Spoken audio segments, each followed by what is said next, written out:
Good morning, crypto fam, BGT community. How are you? Thank you for tuning in. Another chapter of motivational mindset on my drive and hopefully on your drive to work too. Or if you're just around the house and you got 5 to 8 minutes, I want to get your mind in the right place, give you some food for thought to think about as you go out through your day. Please like and subscribe, share this out. We'd appreciate that, of course. But today, the topic of our conversation is going to be about drive on a curvy road. We know that a straight line, the closest distance between 2 points, is a straight line. And a lot of training and a lot of coaching goes into taking the path of least resistance, taking the path that gets you there the quickest. Try to curtail all the minutia, red tape, the traffic. But I'm going to go and push back on that, and I'm going to say that wisdom and character is built by driving on the curvy roads.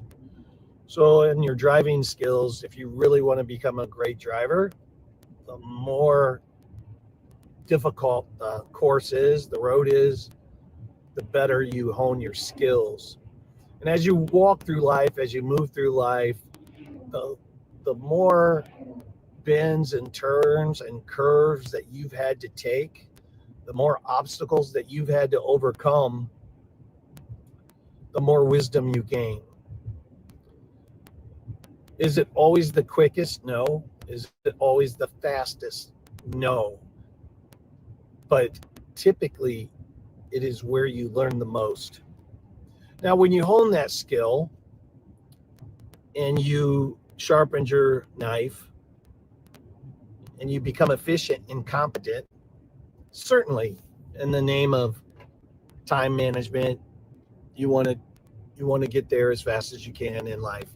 Of course, I'm not suggesting anything to the contrary, but I'm suggesting that as you're moving through life, sometimes you need to take the back way, the longer way, the curvier way, because there's a lot of golden nuggets and a lot of wisdom on that path. And sometimes you're forced to take that in life, and sometimes it's your only option. Sometimes you should choose to take that path. You should choose to slow down and take the curvy road. The curvy road will unveil things to you that you've never seen before. It'll show you mountains, it'll show you lakes, it'll show you rivers. It'll show you beauty that you haven't seen before because you just are so fixated on taking the straight line path. So I'd encourage you to once in a while go through the tough, curvy road. That's why they have boot camp in the military. They're not going to bring you into the military without giving you the fundamental basics of being a soldier. The fundamental basics of being a soldier is a curvy road, is a tough road, is a hard road. But what do you learn by driving and going through that? You learn a lot. You learn things that you never were exposed to before, just like that lake or that river or that bridge or that covered bridge. But I would have never seen that bridge if I didn't take the curvy road today. I want to stop, take in the moment, and reflect. So I would encourage all of you, take the curvy road once in a while. Take the tougher path once in a while. We know this from people going into the military, for instance, very tough, curvy road. We know this from people going to college. I went to college. I graduated. I have a finance degree. It was a curvy, tough road. Most things in life where you expand and broaden your horizons and your knowledge the most are tough. They're not easy. So have a perception that you need to take the curvy road once in a while, because that's where the most growth is going to occur. Take action, do it. Just wanted to give you that to chew on today. But I wanted to leave you with that today. Take the curvy road. It's where the most growth is going to occur. Don't always take the fastest, straightest line. There is a time for that, of course, but there's also time to take the curvy road and grow and expand your horizon. God bless. Thank you for tuning in. And remember, givers gain.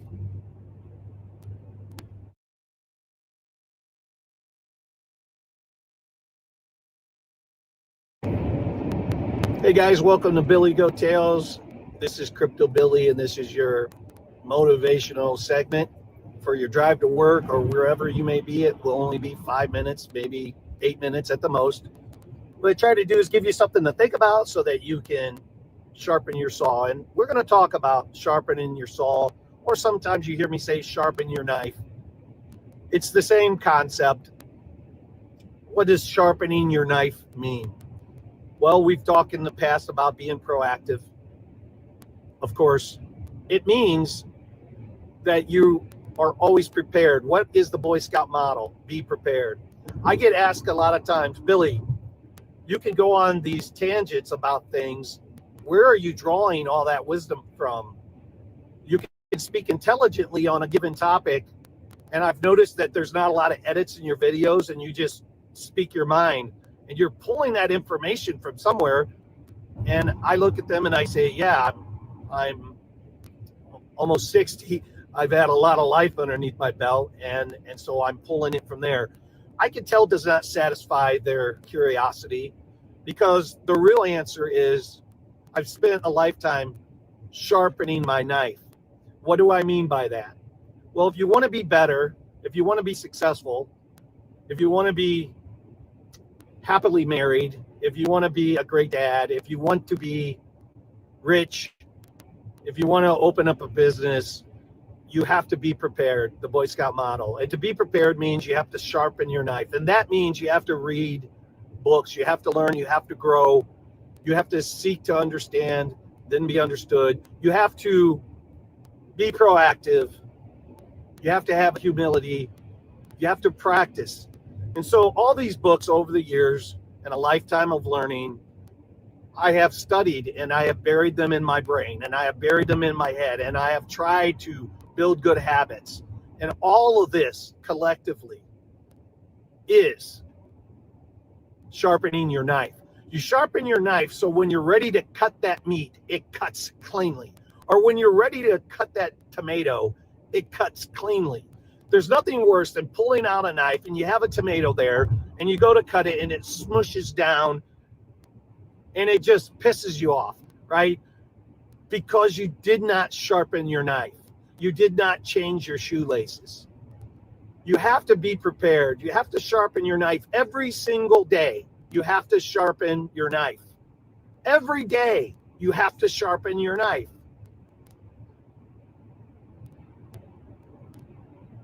If you want to get things in life, you have to be prepared. You have to practice. You have to build good habits. You have to be proactive.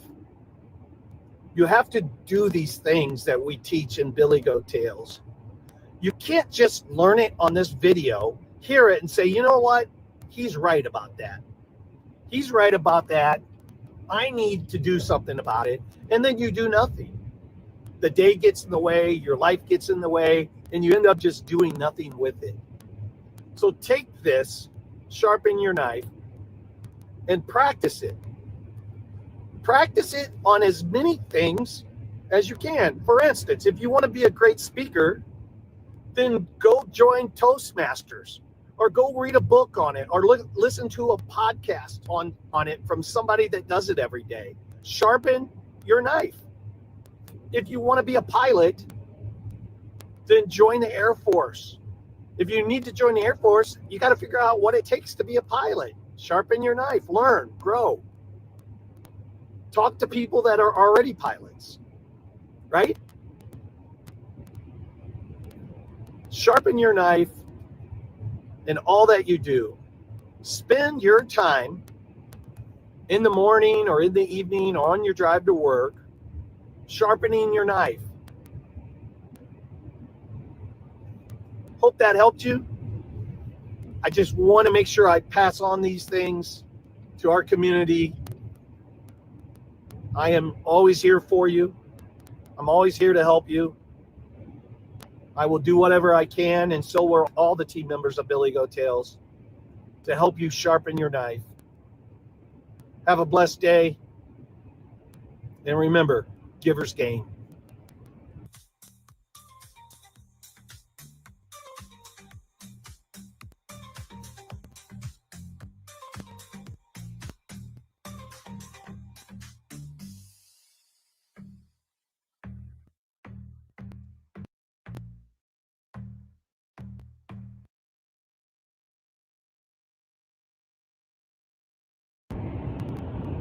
Good morning, BGT community. Thank you for tuning in. I appreciate you and I love you. Today's motivational topic on your drive into work, and it's only going to be 5 minutes, 8 minutes at the longest, is about changing your shoelaces. What does that mean, Billy? You're being a little crazy there. Change your shoelaces. Changing your shoelaces is about being proactive. And being proactive is the first step, the impetus to building good habits. And I will tie all this together quickly. You have to be proactive in life. You cannot be reactive. Being proactive allows you to get things done before somebody tells you they need to be done. Most people have either employer mentality or employee mentality. You want to have employer mentality. What does that mean? That means you don't need a boss. That means you're self-motivated. That means you can see obstacles ahead of time and you take care of them. You don't need to wait for a problem to happen. You're sharpening the saw all the time. You're seeking and visualizing the future, which includes obstacles a lot of times that you work to overcome before they become an obstacle. When I was young, in my 20s, I was on a construction, a framing crew. It's brand new, first day. And what happened? There's a guy on the roof, a couple guys on the roof. They were installing the trusses, actually a stick frame roof. It wasn't trusses, it was a stick frame roof. There's a guy on the ground with sawhorses in the lumber stack. The guy on the roof was yelling down, telling him what dimension to cut at, what length to cut at. I was standing there. The guy was grab lumber off the pile, grab it, put it on the sawhorses, and cut it. I was standing there thinking, man, what do I do? It's my first day. After about 3 or 4 times of the guy on the roof yelling down to the guy on the ground with the sawhorses, the guy on the ground looks at me and says, "You're just going to stand there." And I looked at him and I said, "Well, what do you want me to do?" And he looked at me with extreme disgust. And he said, "Can't you see what this program is all about? Can't you see the system that we are utilizing here? What you could do is when he yells down the dimension is grab a piece of lumber and throw it up on a sawhorse for me. And what you could do is take your tape and measure it out and mark it for me instead of me having to do it all." And in that moment, it happened. That's when I learned about being proactive. You don't have to wait to help. You don't have to wait to jump in and help. Stay in the right 2 lanes. It's my GPS. Sorry about that. You have to be proactive. Change your shoelaces on your birthday every year so that you're not in an airport taking your shoes off for TSA. You put them back on and the shoestring breaks. If you proactively change your shoelaces, you won't ever have that problem. You can extrapolate this lesson throughout your whole life. And what happens when you are proactive? What happens is it helps you build good habits. And building good habits is a secret key to success. If you don't want to be sick all the time and you build a habit of taking vitamin C every day, the probability that you're going to get sick has been lessened. It doesn't take it away. And I take vitamin C every day and have for 20 or 30 years, but I still get sick. But how many times did I not get sick that I'll never know about because I take vitamin C? You can extrapolate this into the workplace. You can extrapolate it into your private life. So change your shoelaces. Let that be your trigger for building good habits, being proactive, visualizing yourself ahead of time so that you can win in life. Hope this helps. Love you guys. Have a great day. Good morning, BGT community. Thanks for joining me on this motivational drive to work. It'll only be 5-8 minutes at the most. I try to keep them short because I know everyone's busy.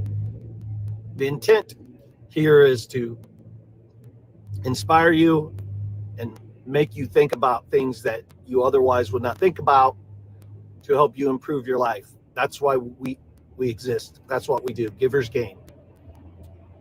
So today I want to talk about being vulnerable. I am basically a boomer. I grew up in a boomer household. I have 5 other siblings. They're all boomers. I am actually technically a Gen X, but I grew up in a boomer household, and I'm only a Gen X by less than a year and a half, a year and 4 months. So I have boomer conditioning. And there's a lot about boomer conditioning that is very good and has helped me in life. But there's some things that were just wrong. We have to distinguish between those. That's called mental conditioning. We were conditioned to think a certain way and believe a certain way. And some of these things are etiquette, and which are really good, such as standing for the national anthem, putting your hand on your heart, being respectful to your elders, being respectful to your teachers, raising your hand if you have a question, just etiquette things in life that really we need to go back to, in my opinion. But there's other things on boomer conditioning that were just bad. And you have to distinguish which elements that you need to hold on to and which elements that you need to let go of. And one of them is vulnerability. I was taught that men don't cry. I was taught that you suck it up and you drive on. Now, the mental side of that, to be persistent and to, when you get knocked down and get back up and drive on, that all still remains. That's not the side I'm talking about. The side I'm talking about is the emotional side. The emotional side is allowing yourself to be vulnerable. One of the people that taught me this in my life, just in recent years, even though I knew the principle and learned it 30 years ago, because of my conditioning, it was hard to take words out of a book and apply them to my life and practice them. It was hard to build the habit of doing it. I struggle with it today. I am teaching it because I believe in it. I am teaching it because I know it's the truth and the path and the light, but I still struggle with it today. It is still scary for me today. I'm still fearful of this today, and it's still difficult for me to do this today because of 58 years of conditioning. But being vulnerable is something that you can tune into Crypto Lifer's YouTube stream a crypto trader, has become a friend of mine. The man is moved so often. He's moved with pain and he's moved with pleasure, and he shows it live. He gets so overwhelmed of the gratitude that is given to him, he begins breaking down and crying on his stream with gratitude and appreciation and love. He is demonstrating vulnerability. He is demonstrating the fact that we are all humans and we all have this emotional element to us.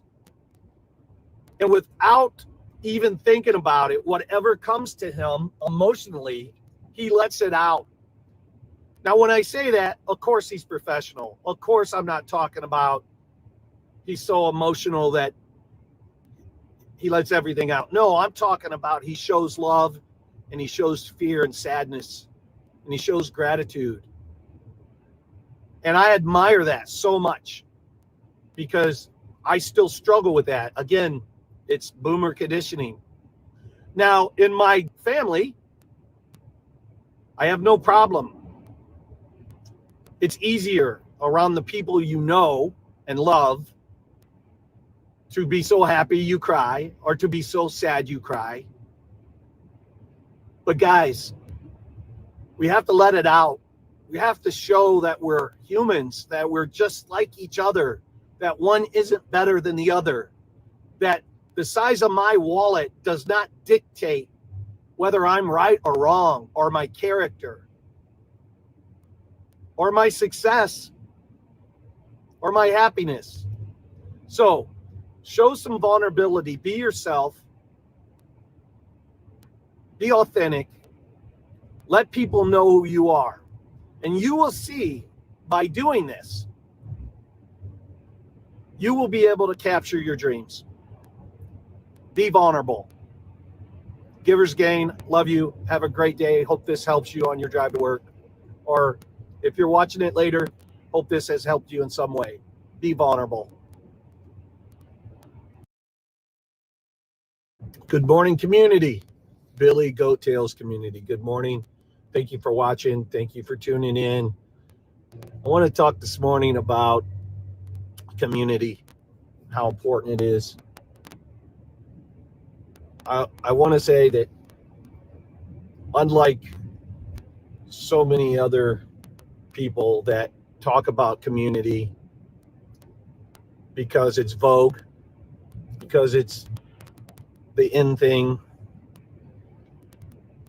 your actions speak louder than your words in life. Community is getting to know your community.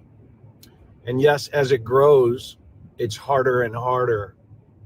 The little things that you can do to prove through your actions that you care, that it's not about money, that it's not about clicks, that it's not about likes, but it's about the people behind those clicks, is talk to them, build relationships with them, get out there in the community and form these relationships, get to know them, care enough to say hi to them. I always find it interesting being in this community, crypto community, for a long time.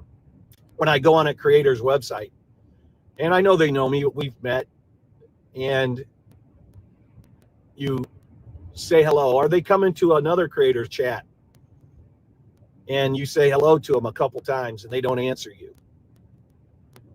That tells a story. It tells a story. Now, being on the other side of the camera, you can't keep up with chat. You're not going to see everything.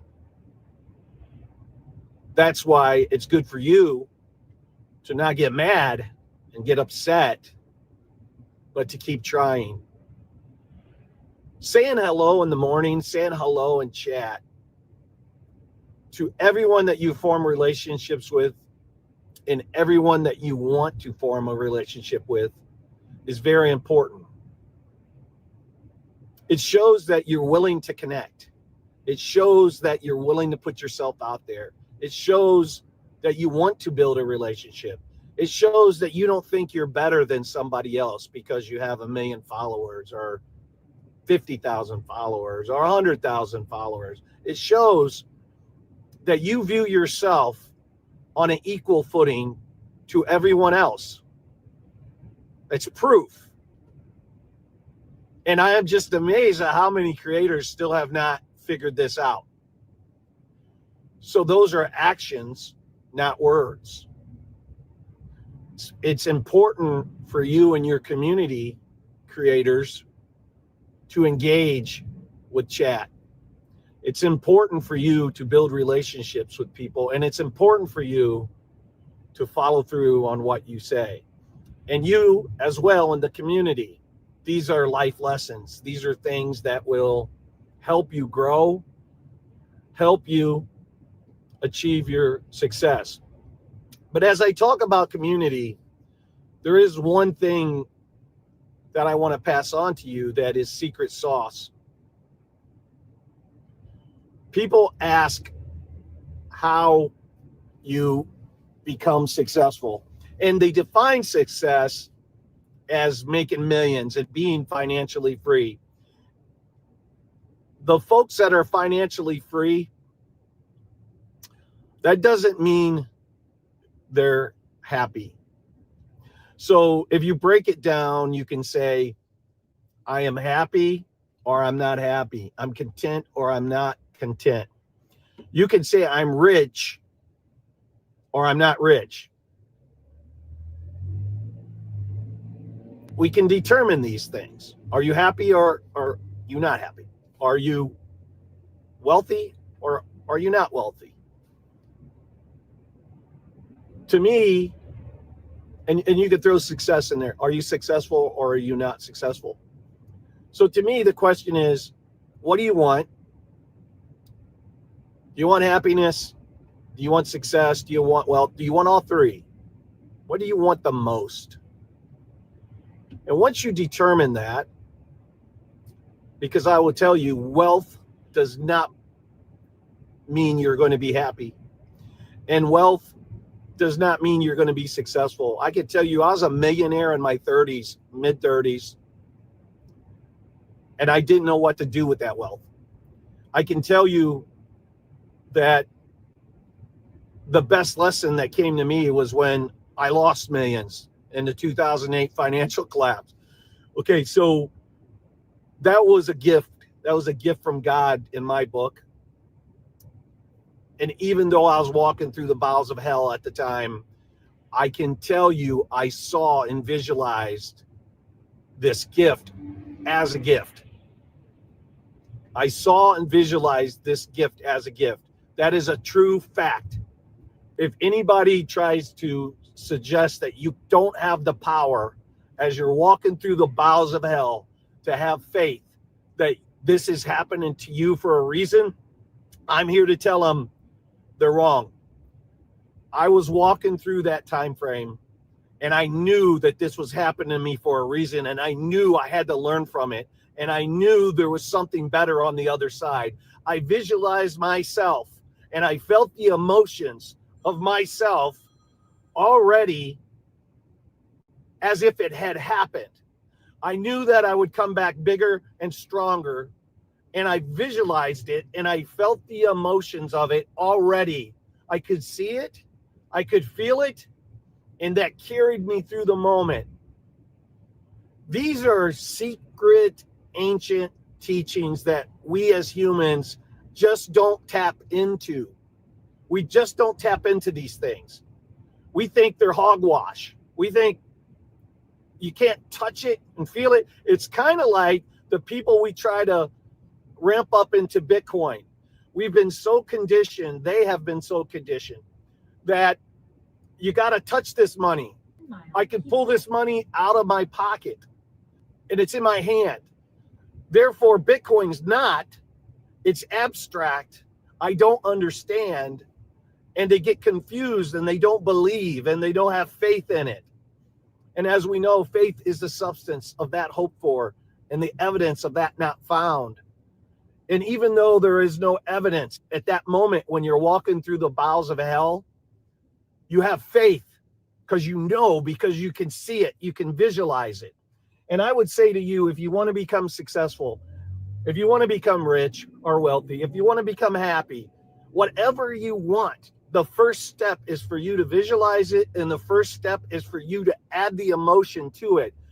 Visualization is great, but you have to already feel it. You have to already be there. You have to already see yourself there. You have to already carry yourself in that manner because you believe.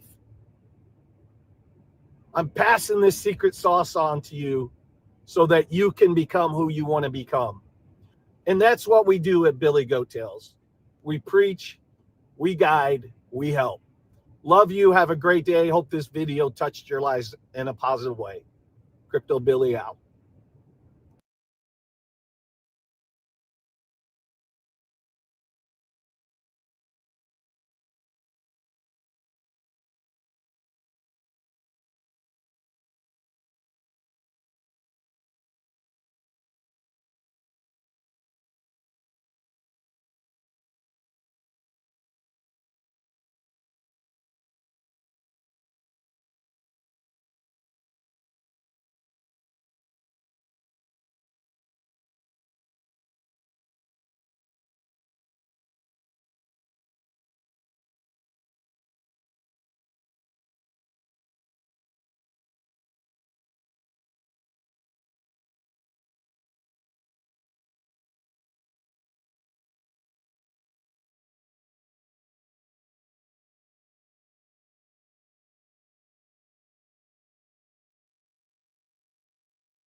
It's harder and harder.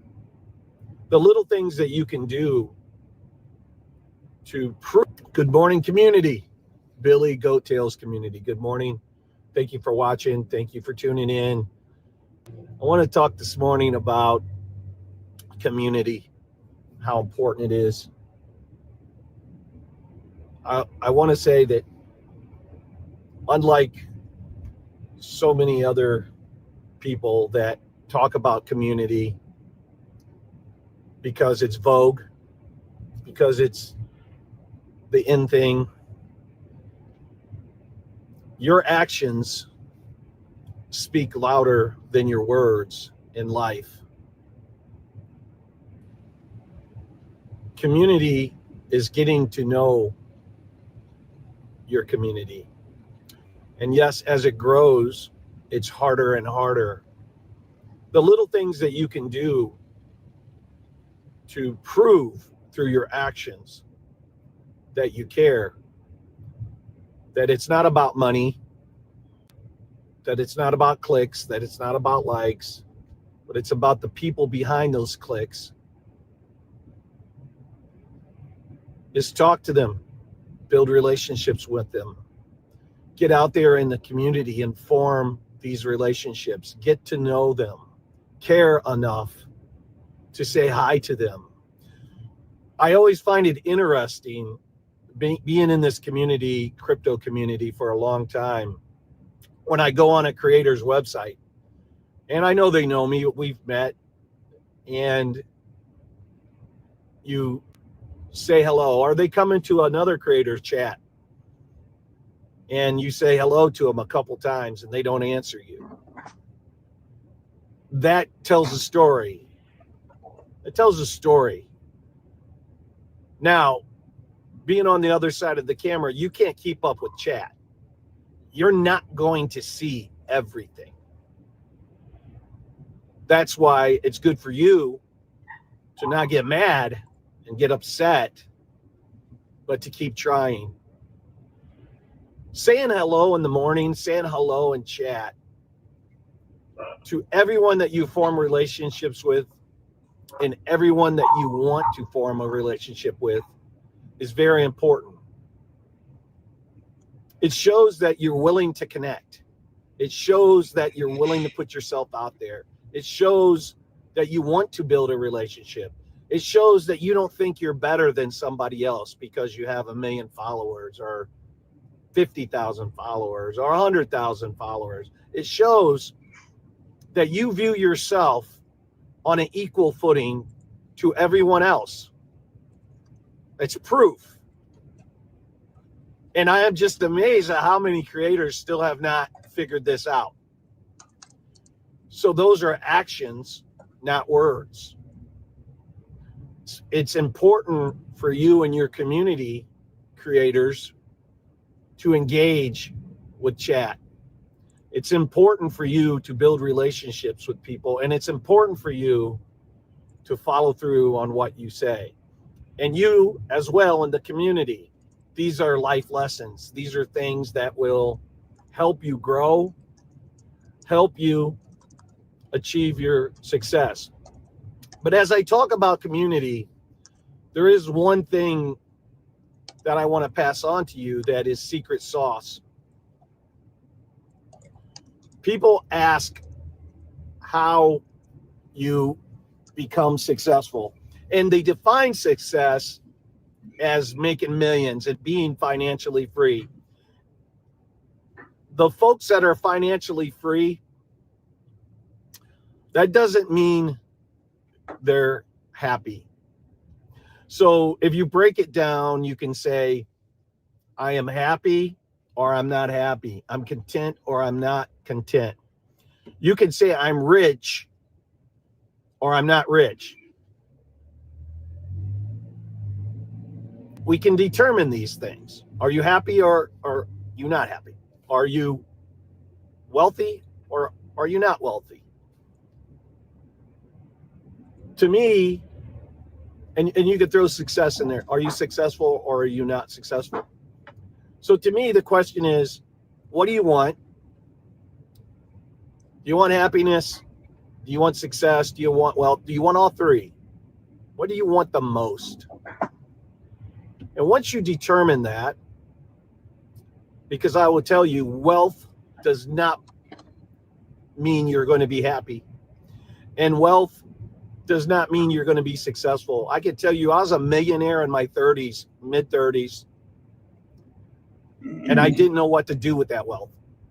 I can tell you that the best lesson that came to me was when I lost millions in the 2008 financial collapse.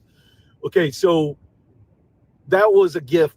That was a gift from God in my book. And even though I was walking through the bowels of hell at the time, I can tell you I saw and visualized this gift as a gift. I saw and visualized this gift as a gift. That is a true fact. If anybody tries to suggest that you don't have the power as you're walking through the bowels of hell to have faith that this is happening to you for a reason, I'm here to tell them they're wrong. I was walking through that time frame and I knew that this was happening to me for a reason, and I knew I had to learn from it, and I knew there was something better on the other side. I visualized myself and I felt the emotions of myself already as if it had happened. I knew that I would come back bigger and stronger, and I visualized it and I felt the emotions of it already. I could see it, I could feel it, and that carried me through the moment. These are secret, ancient teachings that we as humans just don't tap into. We just don't tap into these things. We think they're hogwash. We think you can't touch it and feel it. It's kind of like the people we try to ramp up into Bitcoin. We've been so conditioned, they have been so conditioned, that you got to touch this money. I can pull this money out of my pocket and it's in my hand. Therefore, Bitcoin's not.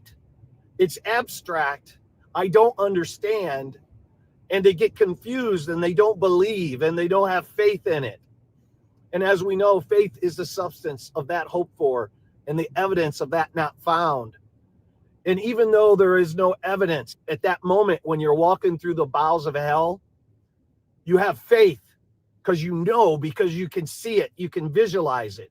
And I would say to you, if you want to become successful, if you want to become rich or wealthy, if you want to become happy, Whatever you want, the first step is for you to visualize it, and the first step is for you to add the emotion to it.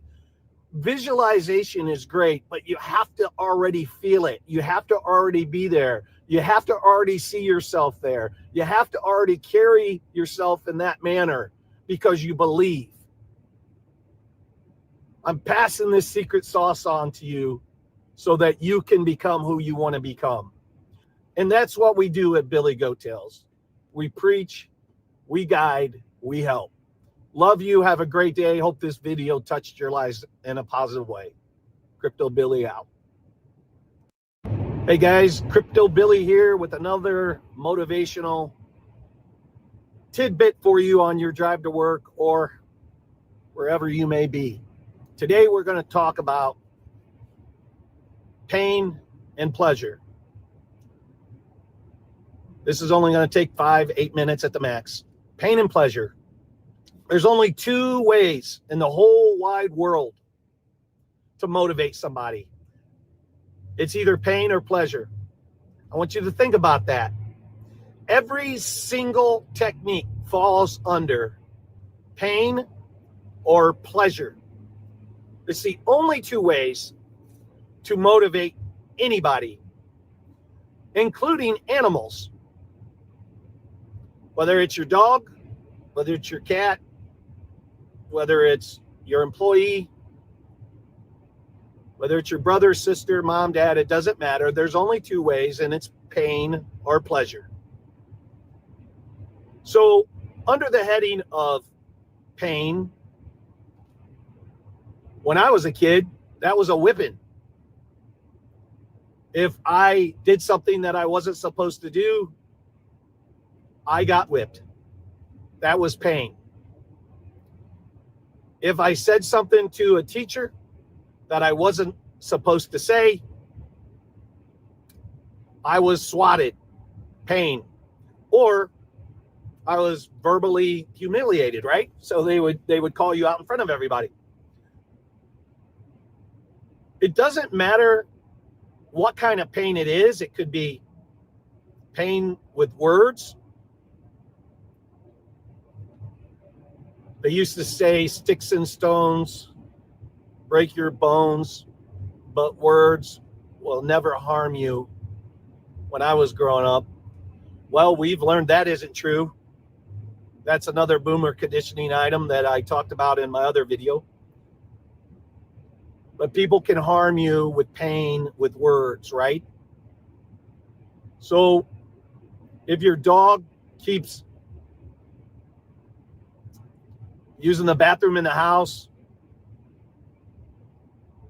you give him pain, or you try to incentivize him with pleasure with a treat. When we talk about pleasure, we talk about incentives. Hey, if you hit this sales goal, you're going to make this bonus. Pleasure. If you win the game, I'm going to take you to Dairy Queen. Pleasure.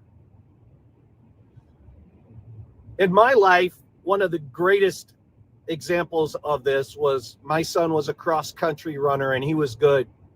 He was a 3-time conference champ. He was fast. I called him Forrest when we were young because he could run like the wind. He was running a race. He was way ahead of everybody. He was smoking it. I was there, of course. It was a cross-country race, and he was probably 3rd or 4th, and he was making moves, right? I said to him as he came around the corner running, and I knew he was seeing me, and I knew he was listening to me, even though this was a long cross-country race, and as you know, they're tired. But I knew, as the dad, he could hear my voice. And I said to him, son, if you catch that guy and win this race, I will buy you that Jaguar that you've been wanting. And I want to tell you something. Something inside of him clicked. Even though he was red in the face, and I could tell he was what I would call giving it everything he had when I said that, there was something more in the gas tank. I motivated him with my words, with the incentive of pleasure. That boy kicked it in and not only caught that guy, but won the race. To find that kind of energy with less than a half a mile to go, to find that kind of energy that was in the tank, but unrealized. It was there. And it's in you too, but unrealized. Find it. Use pain and pleasure. Think about pain and pleasure. Whether you have to incentivize somebody with pleasure, which is what I prefer, we understand that no pain, no gain in the gym, right? There has to be some pain as well sometimes. We want to always choose pleasure, but sometimes pleasure doesn't work. The gym example is a great example of that. You got to push hard. I can guarantee you when my son was kicking it in and found some energy that he didn't know he had, it was painful. It was painful. I guarantee you it was painful. But I used incentive and he used pain to capture the reward. Pain and pleasure. It doesn't matter what you put it underneath. That is the heading of it all. Pain or pleasure. Use it for yourself and win. Thank you. Hope you enjoyed. Like and subscribe. And remember, givers gain.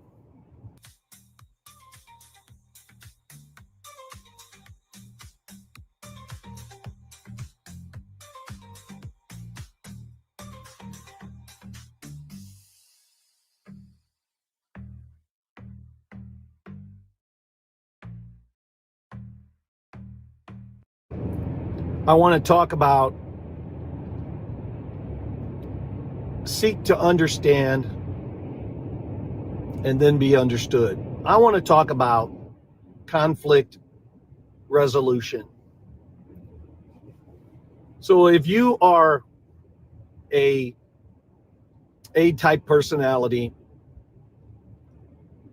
this can be very difficult. I am an A-type personality.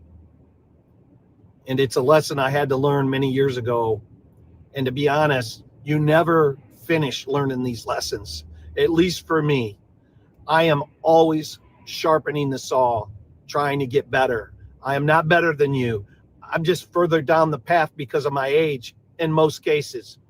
It doesn't mean that I figured it all out. It doesn't mean I have all the answers. I'm not suggesting that. I'm just taking the tidbits that I've learned that have helped me in my life, and I'm passing them on to you. I don't want to ever be raised up and put up as all-knowing and I have all the answers, because I don't. I'm just like you. I'm human. I'm broken, and I'm always working to strengthen my mind and myself. Everyone is broken, in my opinion. We all have flaws, and that's what I call being broken. But in conflict resolution, have this passage come to your mind. Seek first to understand and then be understood. So what I mean by that is you're in an argument, or you're in a debate, or you're in a corporate meeting, and somebody proposes an idea that you feel is just going to be absolutely horrible for the company, for the employees, for the marketplace, whatever it may be. Or it could be with your sibling, and they say something that you disagree with. And what do? Your first reaction is to have a reaction and to speak up and speak your mind. And you do it with passion and vigor because you're adamantly opposed to the idea. And that is your first mistake. The first thing you should do when you hear something that you don't agree with, or you think is going to be a bad decision, The first thing you should do is ask an open-ended question. You have to first seek to understand what they're saying. You should say, why do you feel that way? What led you to this belief? Why do you think this is going to work? Teach me the components that you used as your foundational premises to build up to your conclusion that this is good. Talk to me about those factors, those premises. Don't give away the fact that you are against it. Not yet, and maybe not ever. Because when they expose that to you, that's when you're listening. You're actively listening. And when you're actively listening, you're not talking. And when you're not talking, you're absorbing, and you're listening, you're absorbing new information. And you will find that even though us A-type personalities think have a bead on everything, and that we're right more times than we're wrong, you'll come to realize that being right and wrong is not the answer. It's not. You don't have to be right. Now, if you're trading crypto or you're trading stocks, you use confluence and you're listening to the confluence. You're listening. You're actively listening with your eyeballs, because you can listen with your eyes and your ears. And you're listening to form all these premises that equal a conclusion. And when you see that, you make the trade. No different in life. Instead of looking at indicators, you're listening to the premises of your colleague or your associate or your brother or your sister. And you have an open mind instead of saying, no, we're not going to do that. No, that's stupid. That doesn't make sense. No, I don't even know how you got to that point, man. We can't do that.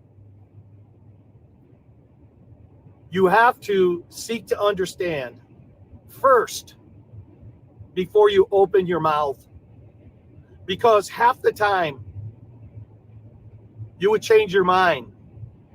Half the time, if you seek collaboration instead of trying to be right and opening up your mouth all the time first, you're going to be wiser. You're going to learn, you're going to grow, and a side benefit, you're going to be a lot more likable to people. Seek to understand first, then be understood. It will help you develop your wisdom, your honor, your persona. It'll help you with relationships. You have to practice this. A-type personalities like myself have to work really, really hard on their personal development skills, because we're broken too. I love you guys. Please like and subscribe. Share this out if it has helped you today. Have a blessed day, and we'll see you next time.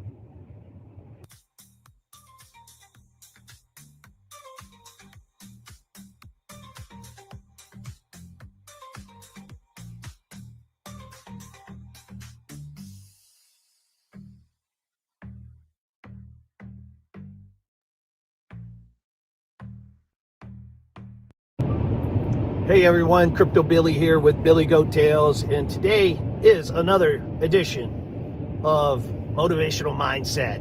What do I do here? A 5 to 8 minute video. I try to give you a topic that you can think about maybe on your drive to work or whenever you have a pocket of time. Try to give you something to chew on and think about that will help you in your journey of life. Not just your journey of crypto, but your journey of life as well. And so today I want to talk about paying yourself first. Paying yourself first. So we're taught at a young age, we're taught this in life and through our grandfather, and grandmother, mom and dad, older brothers and sisters, and really in society, that you get your paycheck, and what do you do with it? Well, you got to pay your house payment, you got to pay your insurance, you got to pay your taxes, you got to pay your utility bills, got to pay your car payment, got to buy food, blah, blah, blah. Get all done with it. Whatever's left is your disposable income, and then you take that and you invest it. That is wrong. The first thing you have to do when the direct deposit comes in is pay yourself first. Paying yourself first will, over time, make you wealthy. You don't pay all the other bills first. You pay yourself first. Society will tell you that you have to do it exactly backwards. There's a nice deer. Society will tell you that you have to pay all those debts first. Now, I am certainly not saying take all the money and don't pay your bills. That's not what I'm saying. What I'm saying is, if you bring home whatever the amount, let's make it up, $2,000 every 2 weeks, $4,000 every 2 weeks, whatever the number is.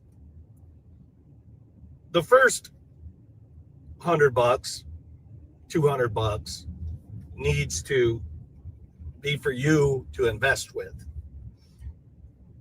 Then you pay your bills. What you'll find is you won't have any frittering money left, which is good. So you paid yourself first. You paid all of your expenses, and you don't have any frittering money for, guess what? That Starbucks coffee, going out and buying lunch at some fast food restaurant. You have to pack your lunch. One good thing about the 401k program that's with your employer, if you have one good thing about that is they force you to pay yourself first. Now, I'm not a big fan of the investment vehicles that they offer in most cases. However, the good side of that is you put some money in, most companies have some sort of match, which is fine. And then you're paying yourself first. So that's the good part of a 401k. A 401k, in my humble, worthless opinion, is not going to get you there, most likely. It's a good tool, but it will have to be supplemented for sure. But what I like about it, one of the features, one of the advantages and benefits of it, is that it does force you to pay yourself first. So take that premise, paying yourself first, and apply it to your own discipline. Apply that. Make that happen.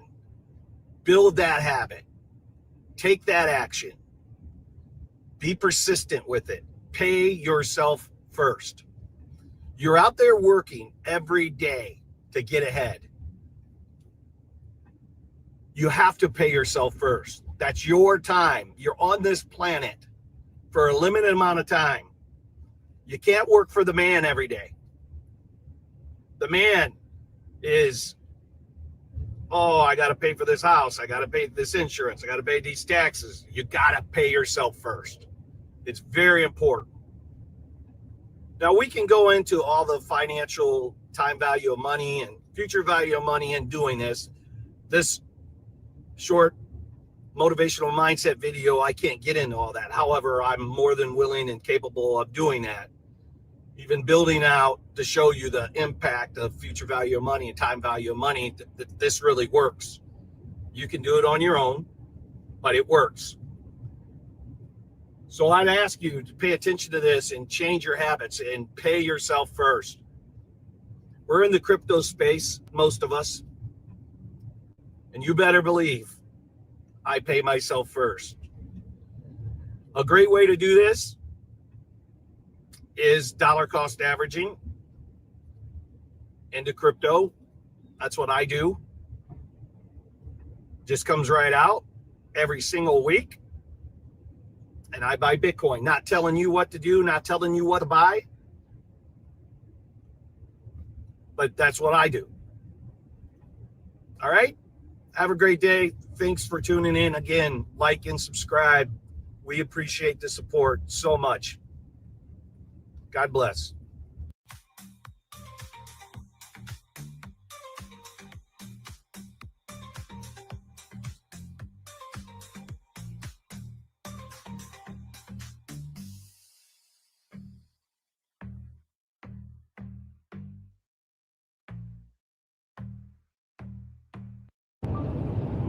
Hey everyone, welcome to Billy Goat Tales. I'm Crypto Billy, and today we're going to have another segment of motivational mindset. What I do here is just for 5 to 8 minutes, we talk about a given topic, give you something to think about and to chew on as you're driving to work, or if you're working from home, or you have a little pocket of time that you can get some encouragement and some wisdom to think about things maybe a little bit differently.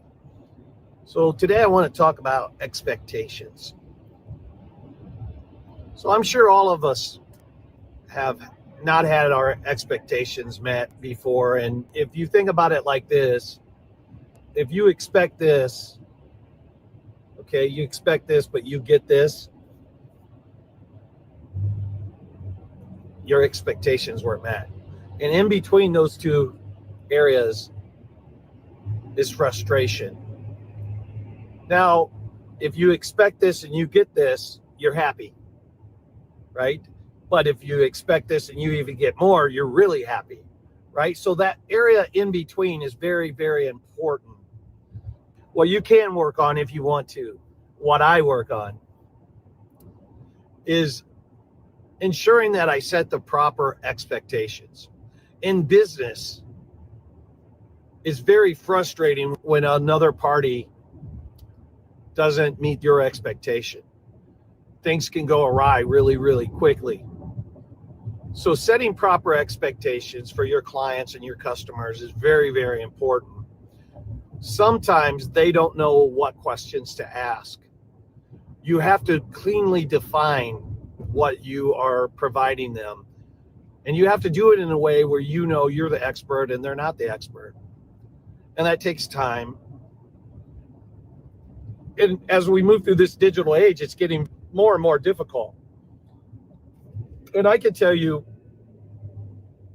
that many times here in the last, say, 5 years, I found it more and more challenging to ensure that a company in which I'm buying something from, or a service in which I'm buying something from, I am finding it that I have to really be, as the customer, the one asking the very difficult questions as the customer, because I want to make sure my expectations are set.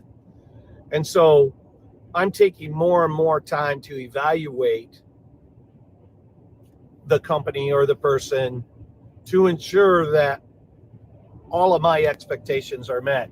And I would challenge you to know that this digital age, this kind of reminds me of the internet boom, the dot-com boom, whereas the internet became prevalent and popular, all these companies popped up, all these websites popped up, all these dot-com companies popped up. And what it was is they had maybe a good idea, but they were trying to be in that channel that they knew was going to take over the world. They had faith that it would, and they wanted to be a part of it. Therefore, they launched something that really wasn't sustainable and wasn't well thought out. And they were taking advantage of the timing that was occurring, trying to make a buck instead of trying to take care of people. You have to have a good foundation to be able to take care of people at your business. You have to put the work in. You have to build it block by block. And a lot of people are now in crypto, and they're trying to take advantage of this channel that we're in right now. We all know that crypto's the future. And so everyone's trying to pile in to take advantage of it and carve out their own little niche. But if they do that with just money in mind and profit in mind and not the people in mind, they're not going to meet your expectations. They're not going to have the coverage, the service, the communication that you need as a customer. So flip that over and think about that on your behalf. Make sure that you're setting the proper expectations for people. Make sure you're answering the questions. Make sure that you're even talking about things that they don't even know to ask, because you are the professional and you should be doing that. Now extrapolate that into your personal life. In marriage, make sure you're setting the proper expectation. Don't take your partner for granted and think they know. You can extrapolate this in your personal life to your professional life to your crypto life. The key is set proper expectations. And the key is when you're purchasing a service or a product, ask those questions. Do an interview. Maybe do 2 or 3 of them before you purchase. Expectations can create high level of stress and frustration if they're not met. That area in between what you expect and what you get can either be positive or negative. If you exceed someone's expectation, it's very positive. If you don't meet their expectations, that area below creates frustration and stress. We don't want frustration and stress. We want happiness, love, and support, right? We want the giver's gain pathway. Hopefully, this gave you something to think about. And I appreciate if you like it, subscribe, share it out. We love you, and thanks for watching.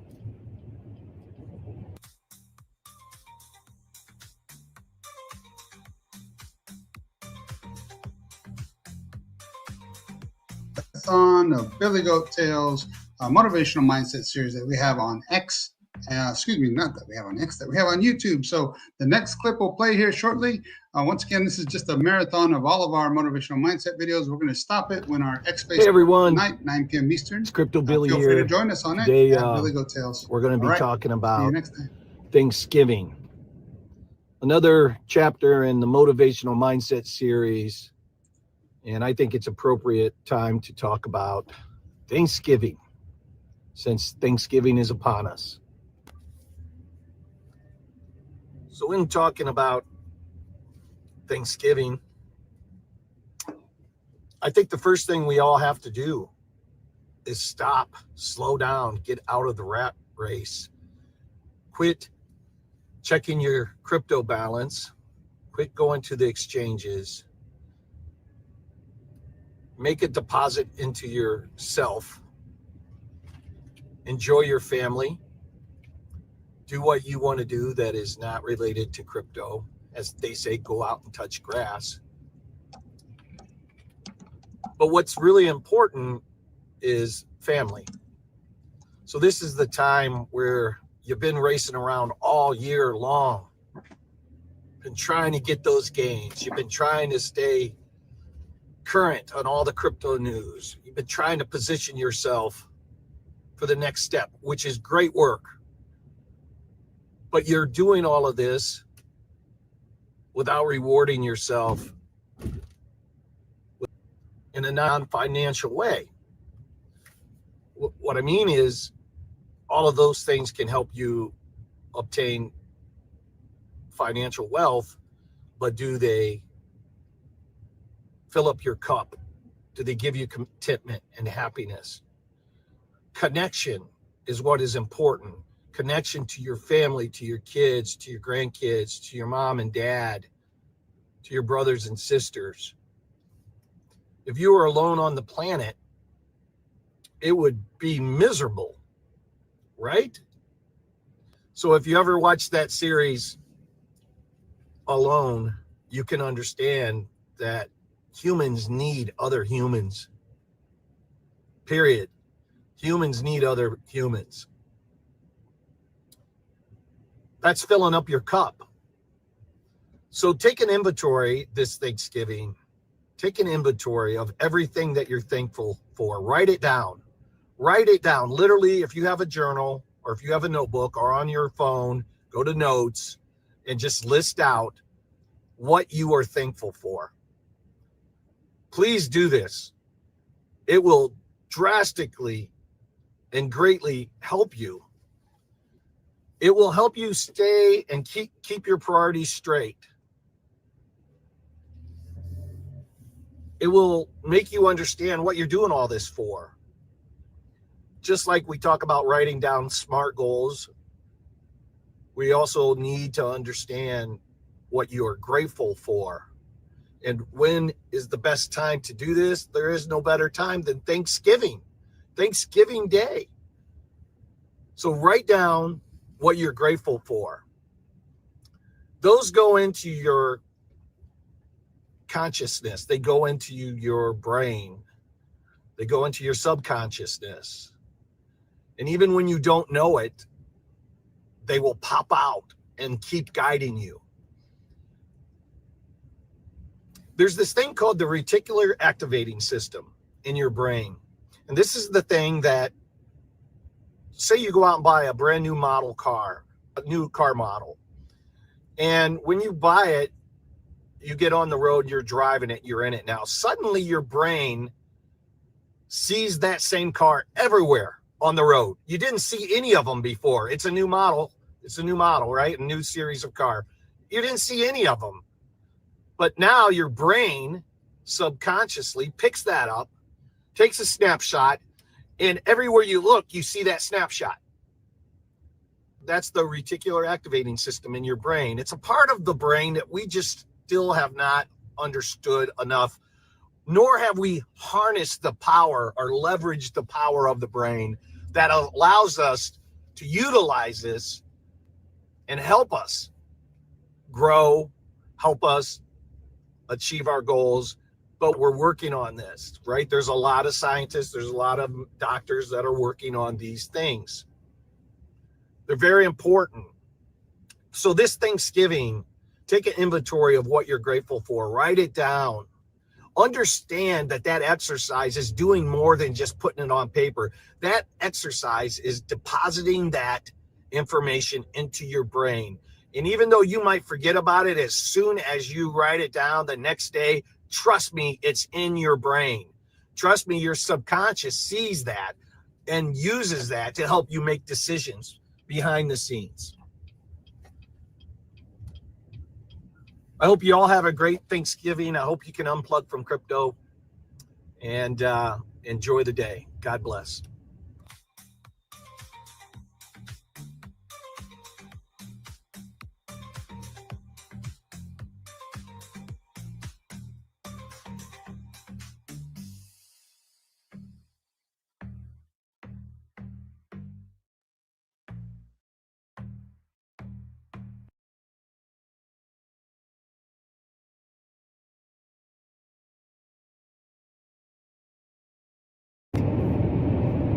Good morning, BGT community. I'm Crypto Billy.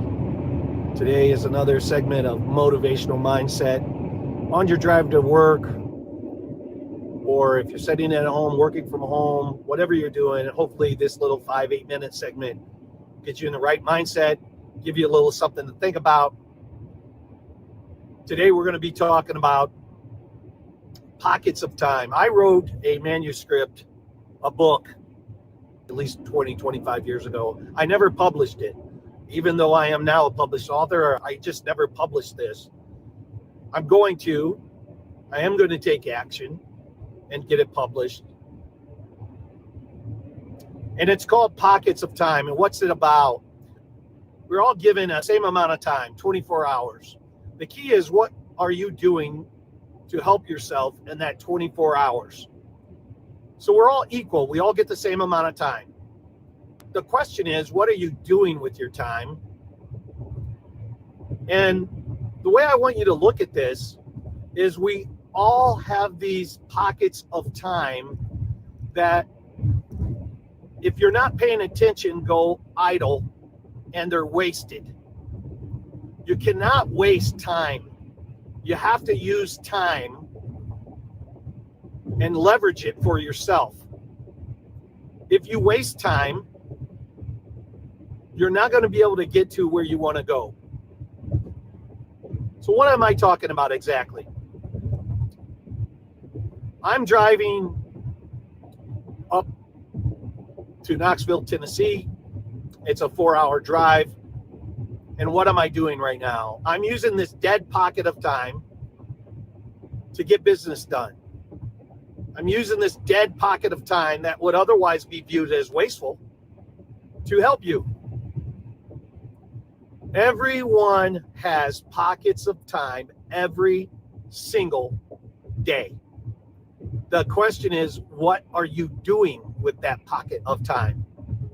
You're in an airport and the flight's delayed and you get frustrated. I don't. That is newfound time that I am going to utilize to leverage in my favor. They say poor people work for time and rich people have time work for them.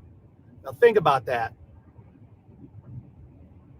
Time working for you instead of you working for time.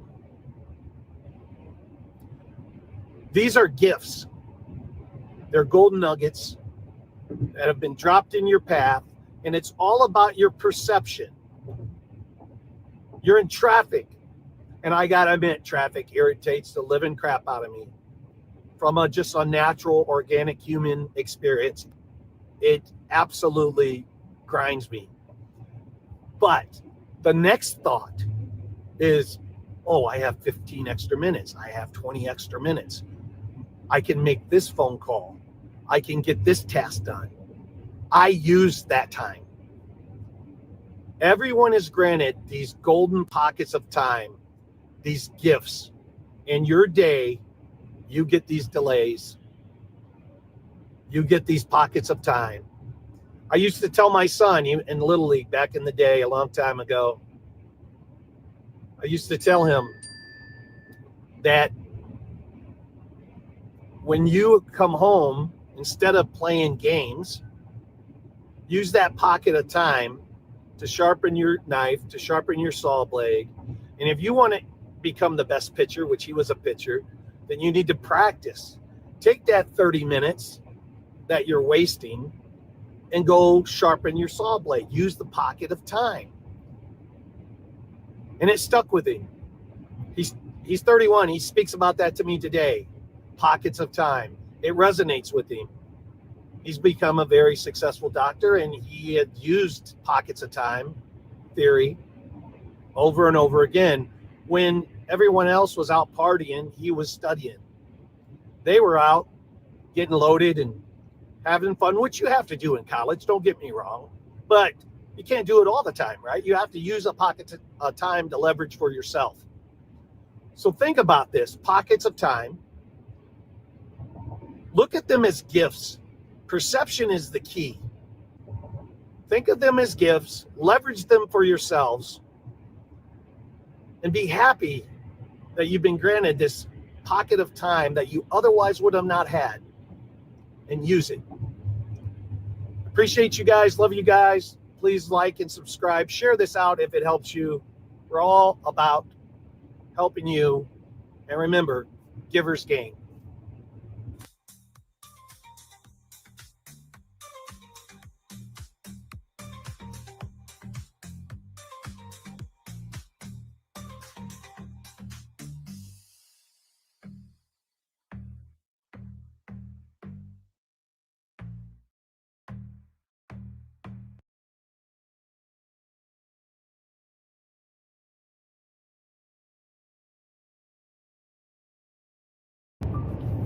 Hey guys, Crypto Billy here. Another segment of motivational mindset for you. What I do is record a 5 to 8 minute video, and I give you a topic to chew on, to think about and ponder. Please know that I'm not suggesting that I have all the answers and I figured it all out. I'm just like you. I just happen to have a little more age, which is comes wisdom, and I've learned things and just want to pass them on to you, and hopefully you pass them on to other people with nothing expected in return. Of course, just throwing this out. I'm driving in the Appalachian Mountains. And it's where you're going to find me the most because I live down here. So when I say that, please know that I'm in the Appalachian Mountains quite often, which is great. But this video today, I want to inspire you to check out some of the many friends that I've met in the crypto space.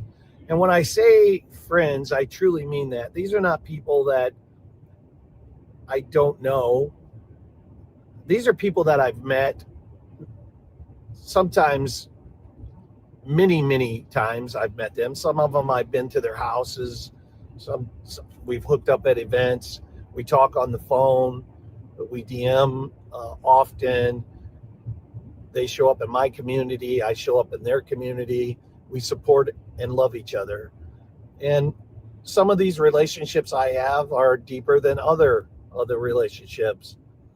But I want to encourage you, and I want to put my own mark of endorsement on some of these people because I've come to know them, and I know they're good people, and I know they have high character, and I know that our values and beliefs are aligned, and I can, with good conscience, recommend them to you so that you can learn from them as well.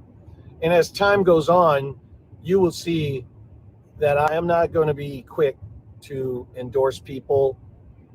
So the people in my circle, I can tell you that you should follow them. You should learn from them. They're good people. And right at the start of the line was where I began my crypto journey, which is with Frankie Candles in the trading group. And I can tell you, Frankie is a great person. He's a great man. He's honorable. He has integrity. He's authentic. He cares. He's loving. And these are attributes that I put a lot of value on. And if you notice, I didn't mention money or wealth because I don't put a lot of stock in money and wealth. I put a stock in character and heart and love and authenticity, the things that really matter. And you will come to learn in Billy Goat Tales, if you want true wealth, wealth is of the heart, not the purse. It just so happens when you're on this journey that you become wealthy because you learn these principles. So Frankie is right up there at the top along with Crypto Lifer. Crypto Lifer has become somewhat of a nephew to me. He is someone that I admire and love. He is just like you and me. He started a crypto journey. He had a dream. He worked hard. He believed. He had faith. He was persistent. He built good habits. He has honor and integrity. He uses his rarity, which is his ability to motivate people and teach people, and his remarkable ability to do impressions and do humor and comedy. And he finally has a forum that he can display these gifts and teach these gifts to other people. He's a good man, and he's a good person and a good father, and I respect him. So go follow Crypto Lifer if you want to learn about trading and just life in general. He teaches great life principles on his live stream. Another one that I can tell you is just authentic and real is Miss Teen Crypto, Randy, and her father, Randy, R-A-N-D-Y, and her sister, Emma. You want to talk about a family that is steeped in love and respect and balance and crypto and understanding. It's Miss Teen Crypto and her family. And I love her. And she's like a daughter to me or a niece to me. If she called me up and asked me for anything, I would do it without expecting anything in return. Because if I can contribute and participate in helping her reach her goals and dreams, I'm going to use my life and my time and my resources to do that because I believe in her and I believe in her family and I believe in what she's doing. And the next one I would talk to you about is Army Piper and Alex O Crypto.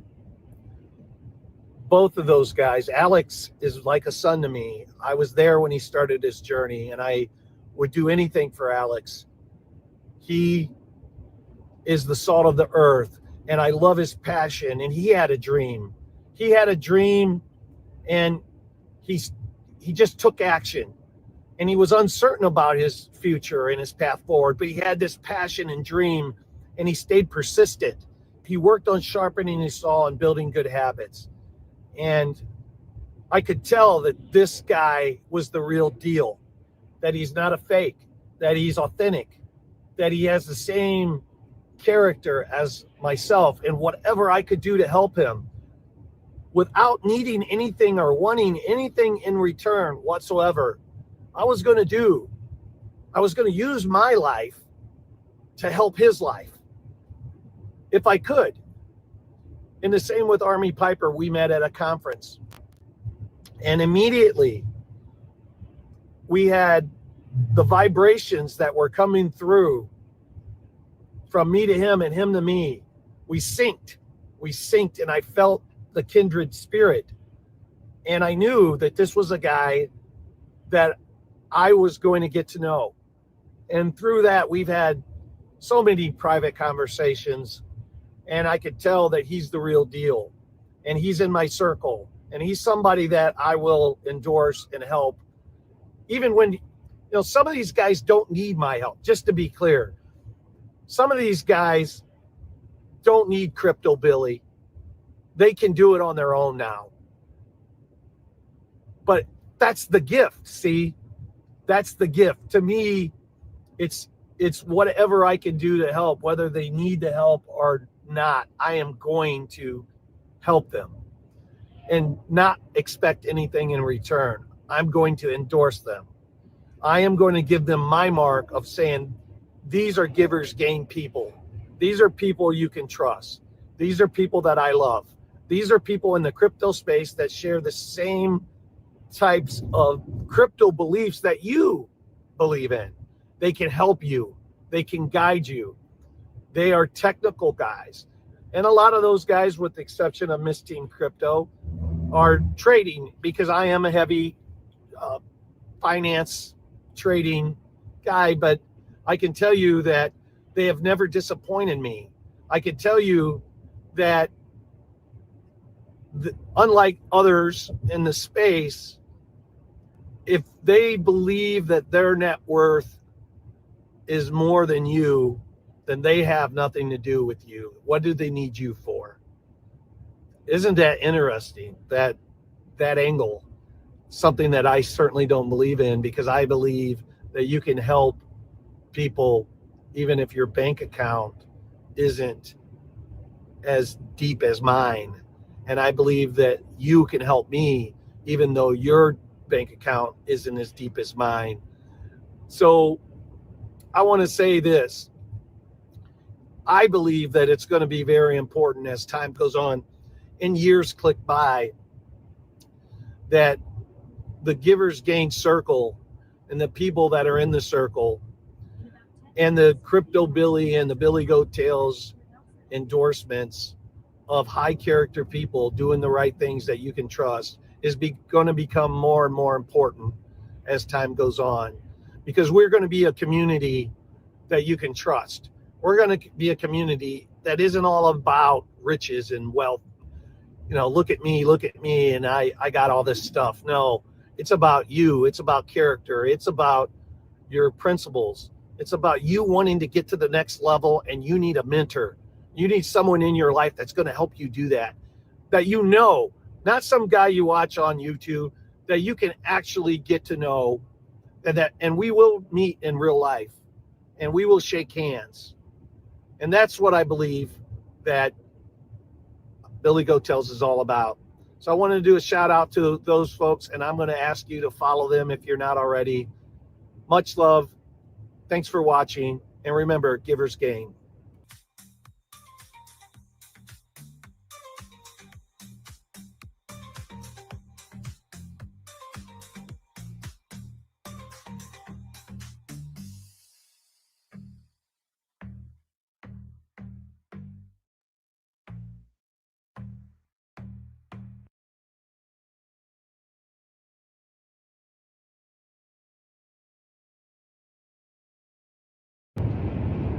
Good morning, BGT community. I am Crypto Billy. This is your motivational mindset on your drive to work or wherever you may be.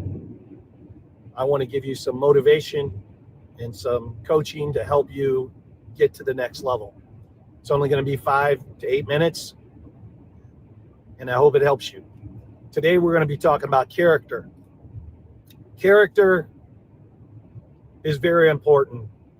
However, we diminish it here in this great country, the United States of America, which I love deeply, and I served for 10 years, proving my service.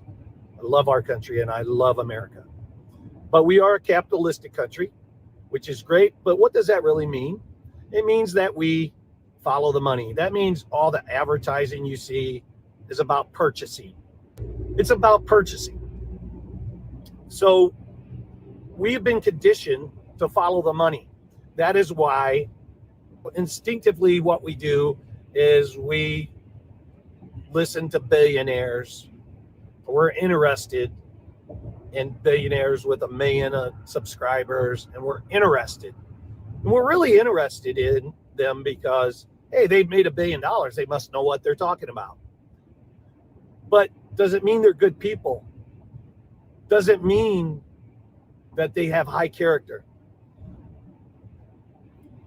I always find that very fascinating because I personally have learned that I would rather follow someone with 10 followers and high character and high morals and highly regarded values that align with mine than their bank account. I don't care about their bank account. I don't care if you're a billionaire. If you do not have high character, if you do not conduct yourself in a manner that proves to me that you are a good person, then I am not going to follow you. But we are conditioned in this country to follow those people. I share some of my successes. I've posted that I've owned multiple franchises. I've built multiple commercial buildings. I share stuff like that from a standpoint of trying to show you that if you visualize it, you can do it. If I can do it, anybody can do it. I share stuff like that, but I certainly don't share that I just bought 100 Bitcoin. I certainly don't share big, large sums of money that I may or may not have. I do try to motivate people with certain things, but like, for instance, when I sold my Hellcat, it wasn't about me owning a Hellcat.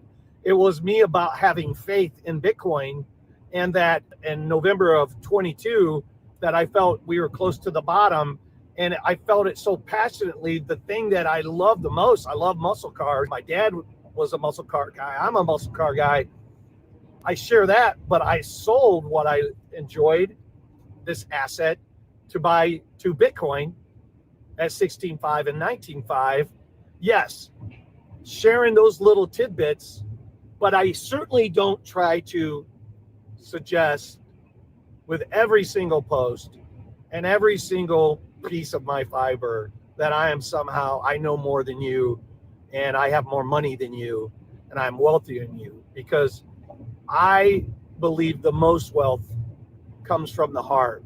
Wealth of the heart is way more important to me than wealth of the purse. And so it doesn't matter to me how much money you have or how much success you've had. What matters to me is your character.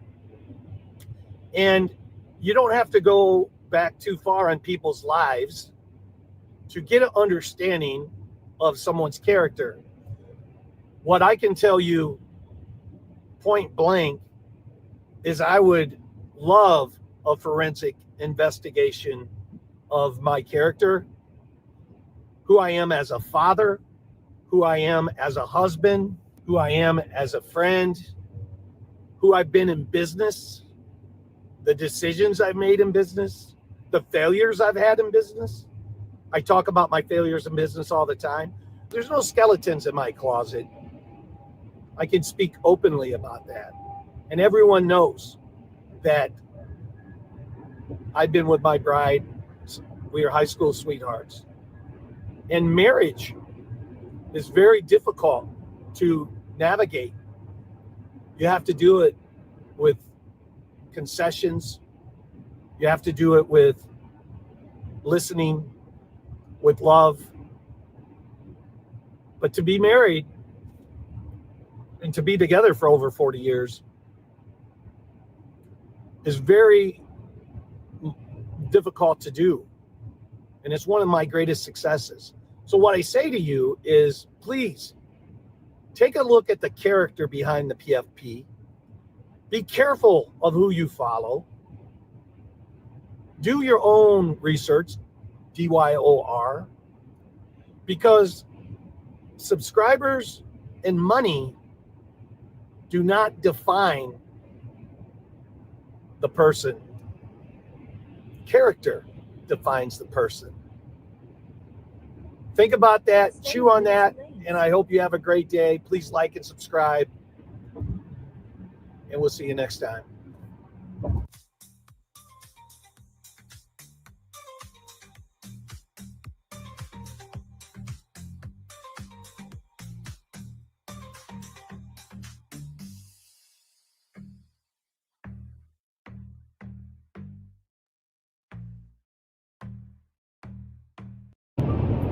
Hey everyone, Crypto Billy here with Billy Goat Tales, and today is another edition of Motivational Mindset. What do I do here? A 5 to 8 minute video. I try to give you a topic that you can think about, maybe on your drive to work, or whenever you have a pocket of time.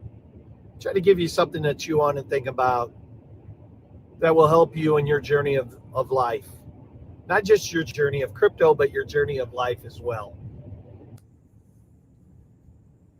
So today I want to talk about real moments. Now, when I say that, it might not mean that much to you, but I'm going to try to illustrate some examples where I show you the impact of understanding what a real moment is and understanding how important it is to our lives. A real moment is different than a normal moment from the standpoint of all of your senses have to be engaged to create a real moment. What that means is whatever's in your head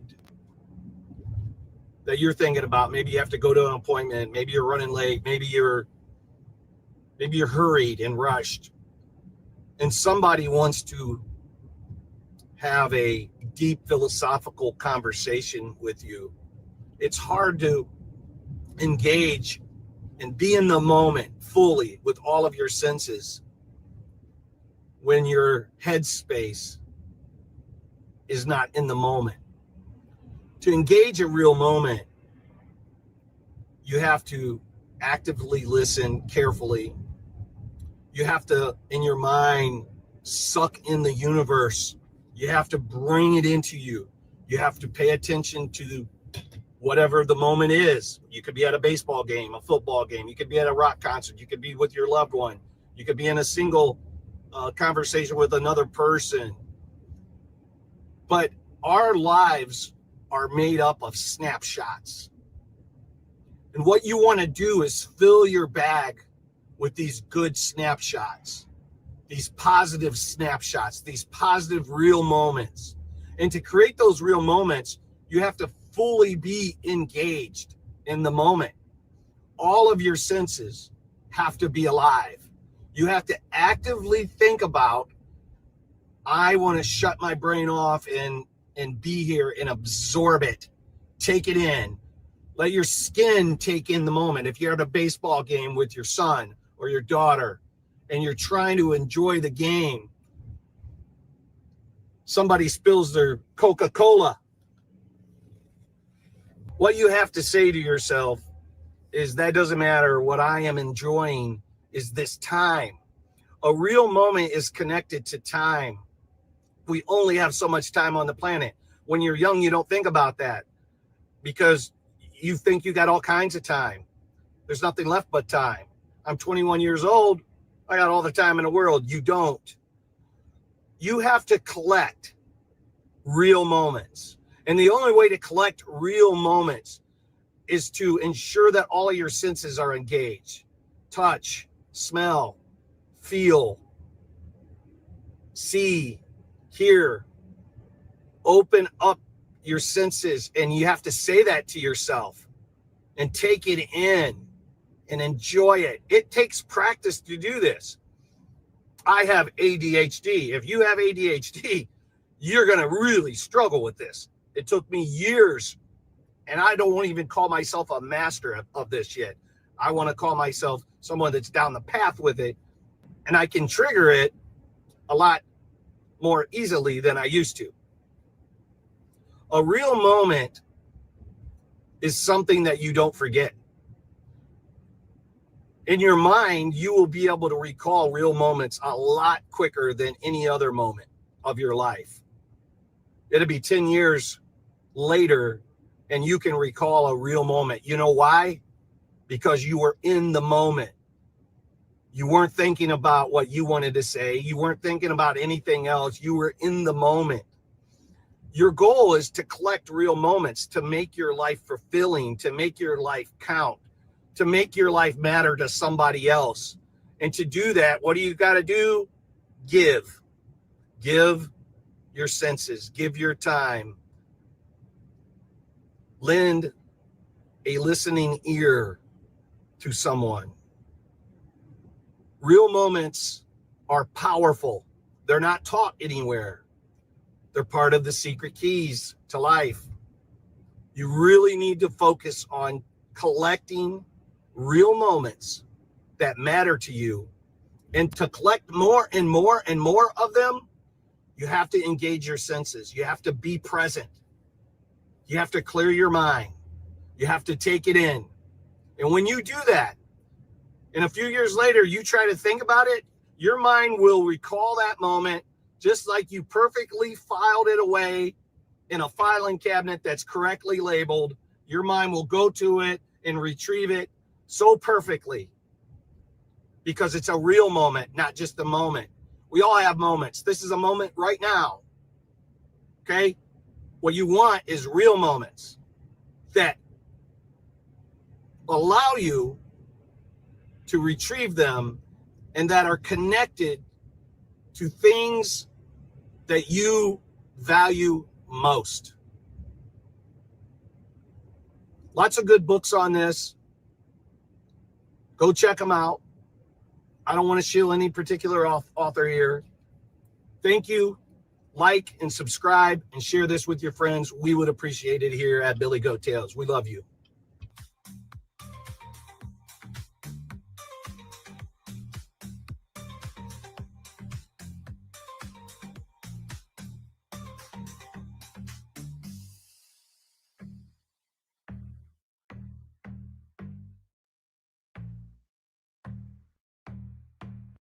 Hey everyone, Crypto Billy here with Billy Goat Tales, and today is another edition of Motivational Mindset.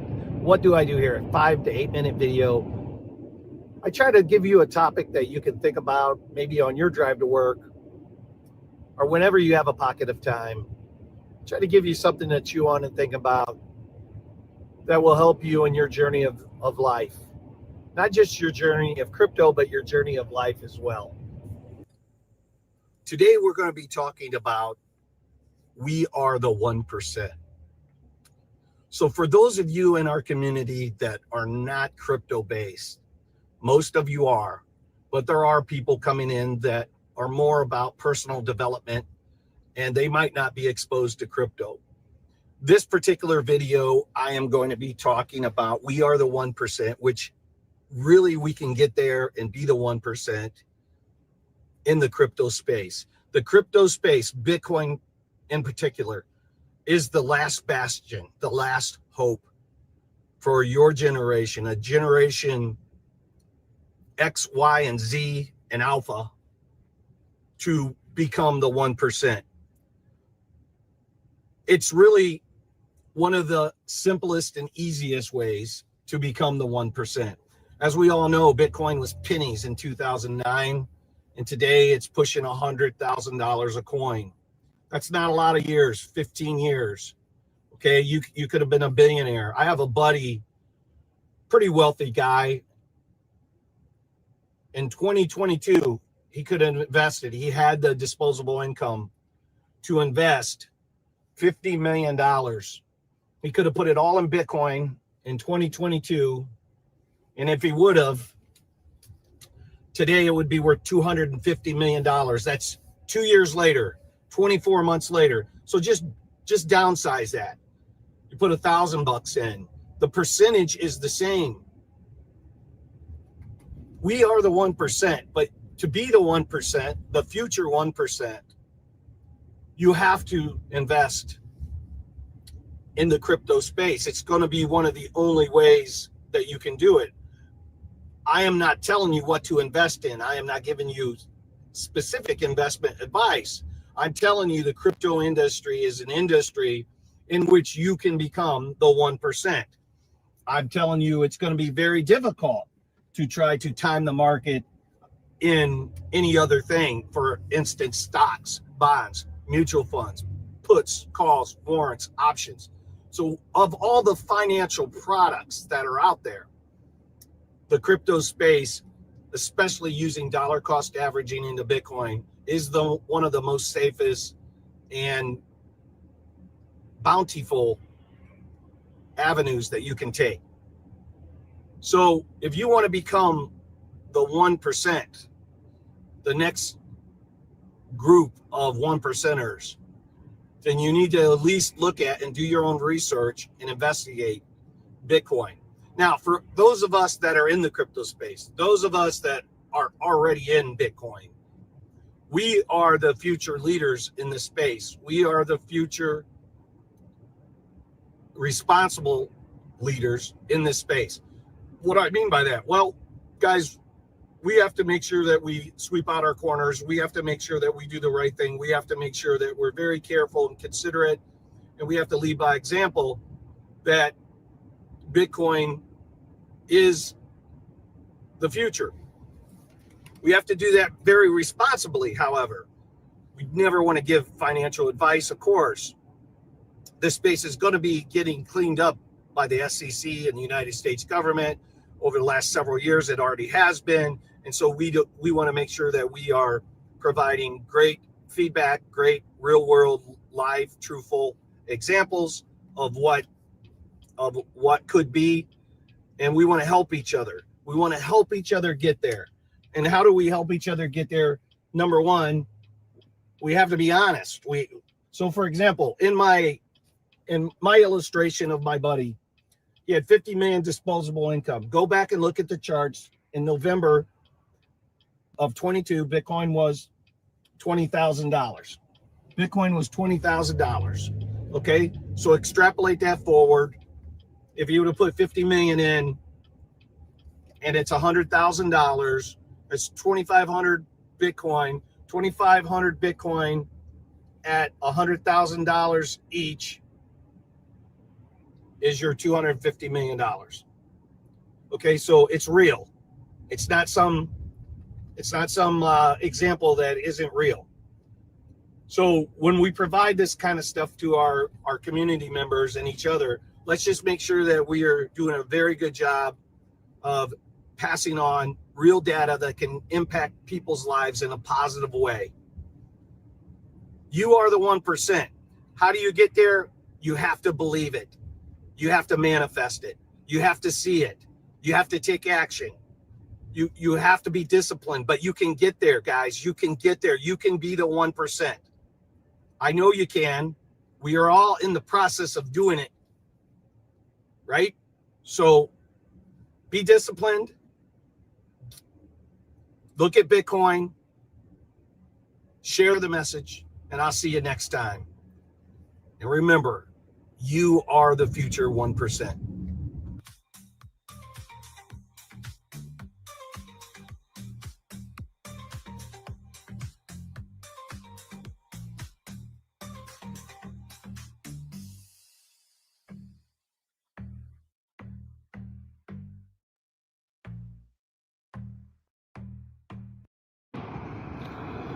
Morning, everyone. Crypto Billy here. It's 6 a.m. my time. I'm out here in San Francisco. It's still dark. Had to come down and get my morning coffee, go on my morning walk by the bay here. Wanted to take a minute and give you a little motivational mindset as I'm walking here. You know, what's important, what a lot of people don't think about, probably until they get older. I don't think I thought about this as a young man. That's why it's so important to me to get these messages out to you. Hopefully you're in your 20s or 30s, even 40s, and you can take this and start applying it much earlier than I did and help yourself out. So we're all in crypto for money. We all came in for profit. We need to stay here for profit. Don't get me wrong. We're in crypto to make money. There's other reasons we're in crypto, though. We're in crypto for the ethos. We believe in decentralization. We believe that the fiat system is broken, that the Fed is fake, just a lot of rich people running our country behind the scenes. We believe in peer-to-peer transactions. We believe in everything that crypto stands for, but we're also here to make money. And all I would say to you about that is don't put money as the goal. We're going to make money. You're going to make money. When you're 60, 70, 80 years old, and it's hard to care about that right now. I get it. I understand. But try to think about how you're going to feel when you're 70 years old. You got $50 million in the bank, and you're going to look back at your life and you're going to say, did it impact enough people? Did I make a difference? Did my life count for something other than my own bank account? The impact that you have on other people's lives is truly why we're here. You're here to improve your life, of course, and your family's life, of course, but you're also here to help other people improve their life. Again, I go back to say, if you were alone on this planet, you had all the riches in the world, you would not be happy. You've heard multimillionaires and billionaires tell you over and over again, money doesn't solve happiness. We hear that, but nobody seems to believe it. Then when you get your millions, you'll start listening. And so the goal is to try to get you to listen before you get there, so you can start thinking about, why are you here? What is your purpose? Your purpose just isn't to make money. You're going to see that you get a lot more happiness and contentment when you help others along the way.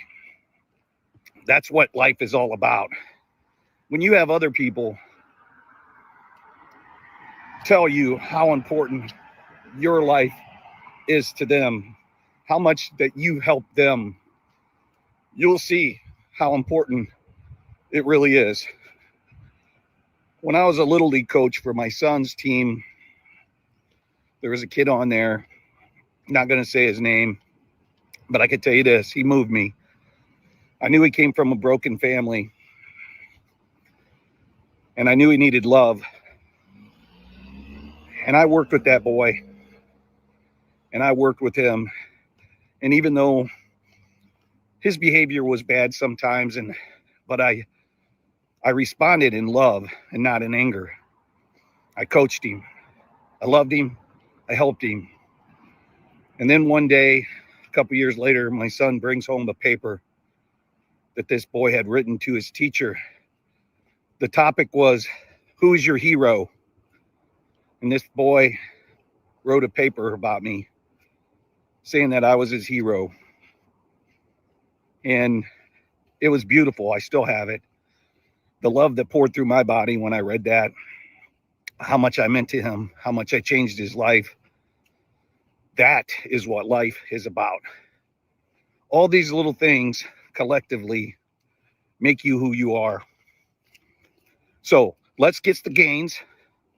Let's follow all these great creators that help us get gains. Let's have fun, but let's remember that we're here for each other. We got to do the right thing when nobody's looking. It's a motivational mindset today. Have a great day, everyone.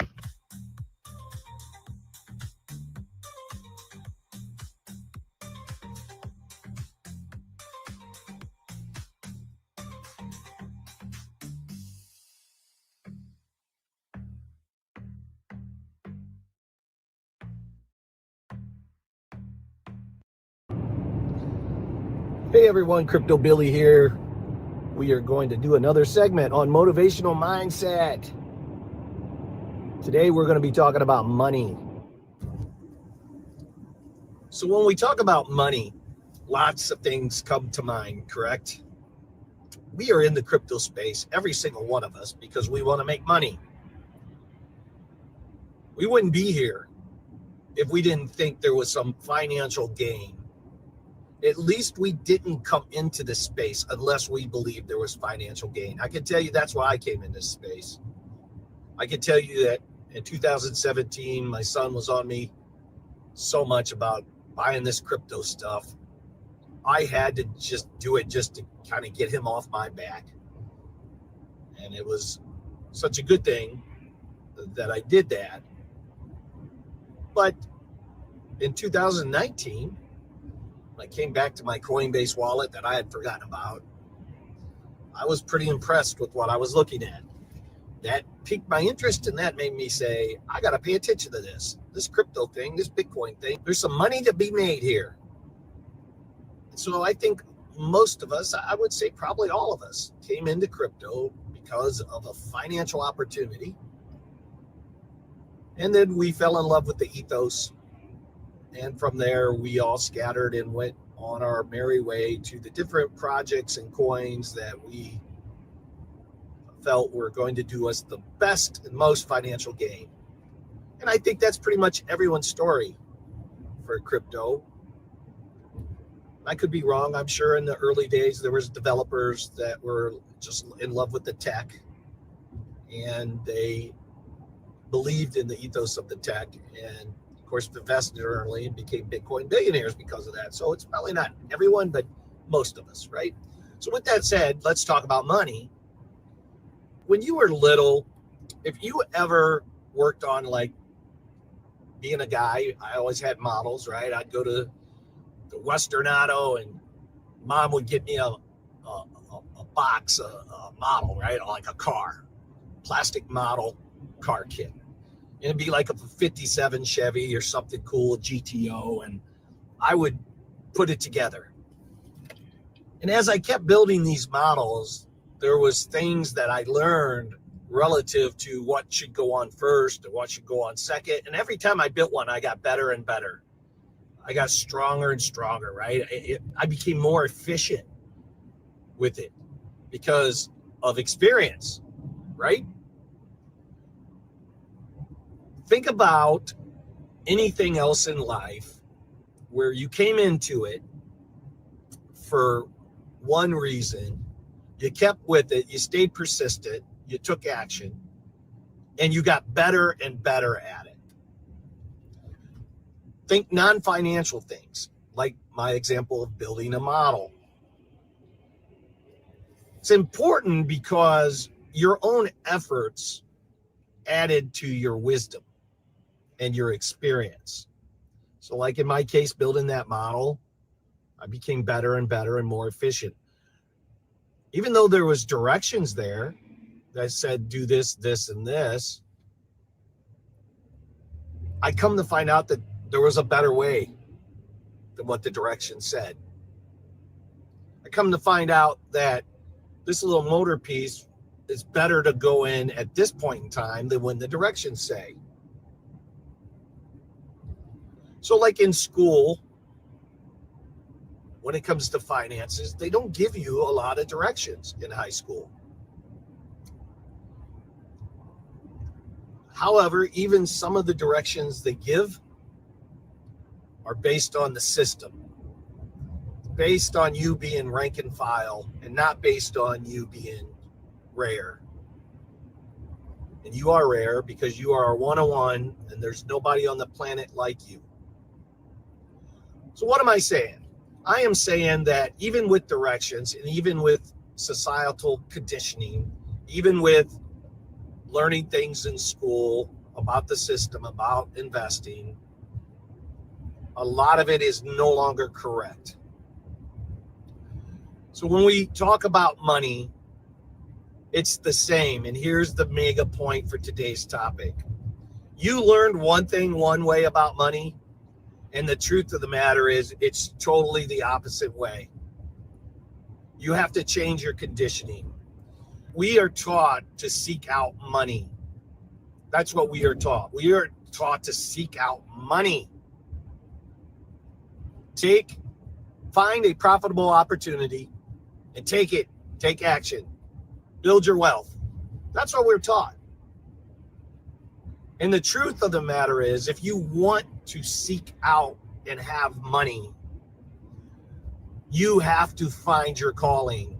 You have to find your passion. You have to find what moves you.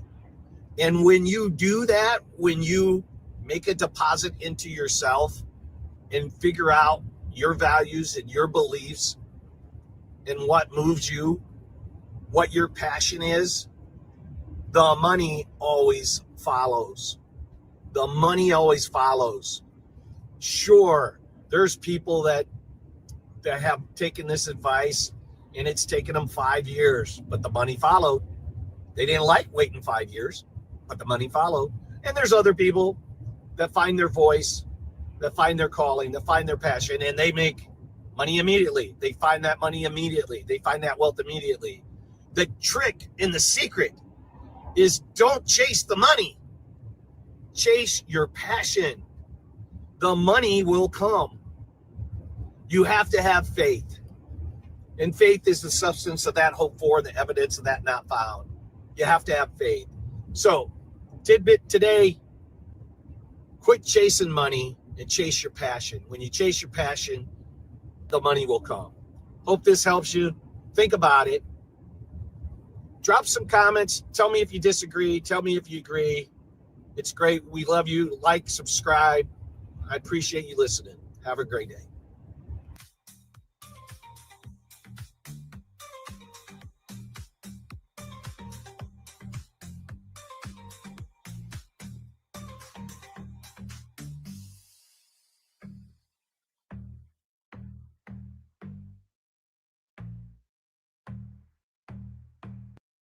Hey everyone, Crypto Billy here with Billy Goat Tales, and today is another edition of Motivational Mindset.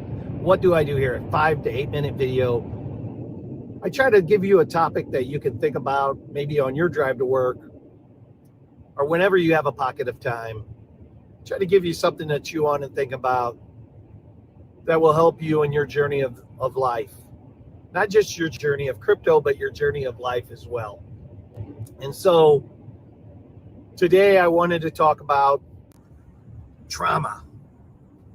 Okay, Billy, we're talking about trauma. How is that going to help me get prepared for my day? How is that going to help me get in the right mindset for today as I drive to work? Everything happens for a reason. When you can believe that, even though it's written in the sacred ancient text. For instance, it says, faith is the substance of that hoped for and the evidence of that not found. Think about that. There's no evidence, but you got to have faith. Everything happens for a reason. You got to have faith. Even the bad stuff happens for a reason. You don't understand it in the moment. It's too powerful. It's too emotional. It's too impactful for you to even comprehend. How could this happen to me? We just had the hurricanes. Helena, and I witnessed great destruction. I witnessed people's houses totally gone. I had friends that witnessed dead bodies hanging in trees, cars filled with mud with bodies in them still. So you say, if that isn't trauma, I don't know what is. Total destruction. In my life, my nephew died at 19, coming back from church at night, ran into a semi, killed him. My other nephew was with him, his brother. He was only 19. Trauma. How do you stay positive? How do you move forward? How do you get over that? How do you get your mind reset so that you can deal with life? The answer is faith. The answer is truly knowing that everything happens for a reason. What do I mean by that? Loss is great. The great ancient texts say, better is the end of a thing than the beginning thereof. Better is the end of a thing than the beginning. Think about that for a second. Why is something that ends better than something that begins? We view things just the opposite. Preparing to go to, say, a New Year's Eve party, that prep work, and then arriving and meeting your friends or family, it seems like you're happy.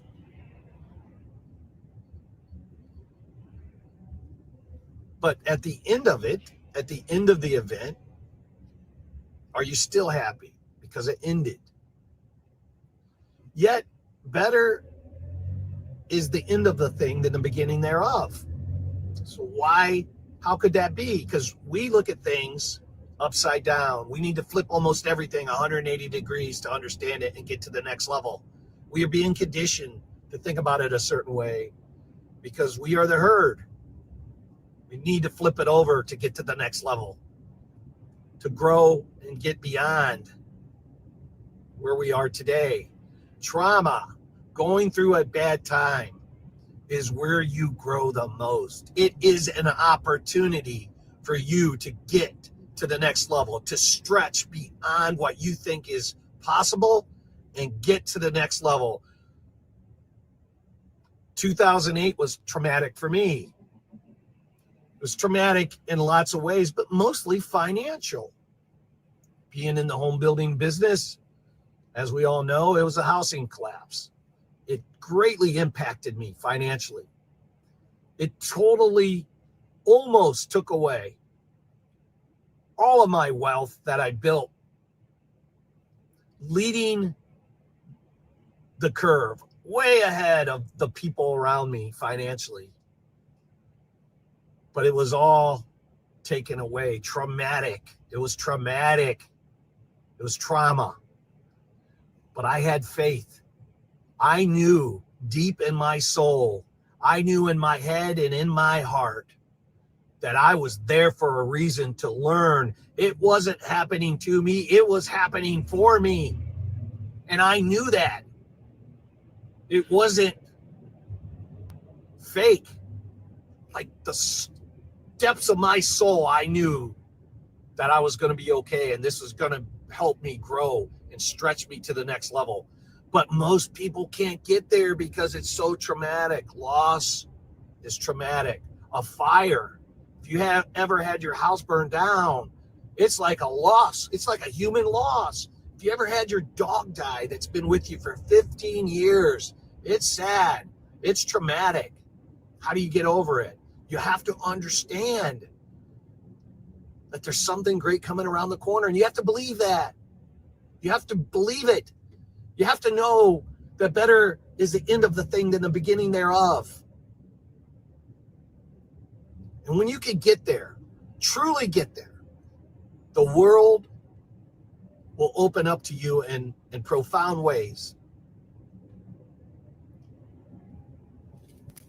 I hope this has helped you. Yes, trauma is motivational because you can grow and stretch from it. you can become a better version of yourself. And that's what we're all about here at Billy Goat Tales, is helping you reach your goals. So please like and subscribe. Come back. We try to drop these every single morning. Give you a little something to think about on your trip into work, you're driving to work, or if you're sitting around the house and you need something to pick you up.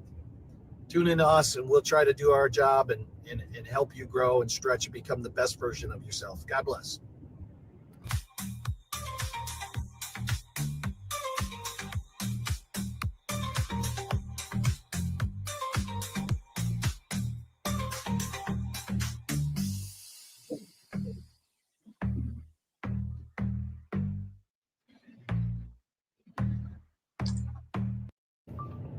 Hey everyone, Crypto Billy here. Today's motivational mindset segment is going to be on the fact that we are all broken. We are all broken and too afraid to admit that. So what do I mean by that? Well, fear is a great motivator. And you've heard me say there's only two ways to motivate people. That is pain and pleasure. Fear falls underneath pain. It's a great motivator. We're too fearful to admit that we're all broken in some way.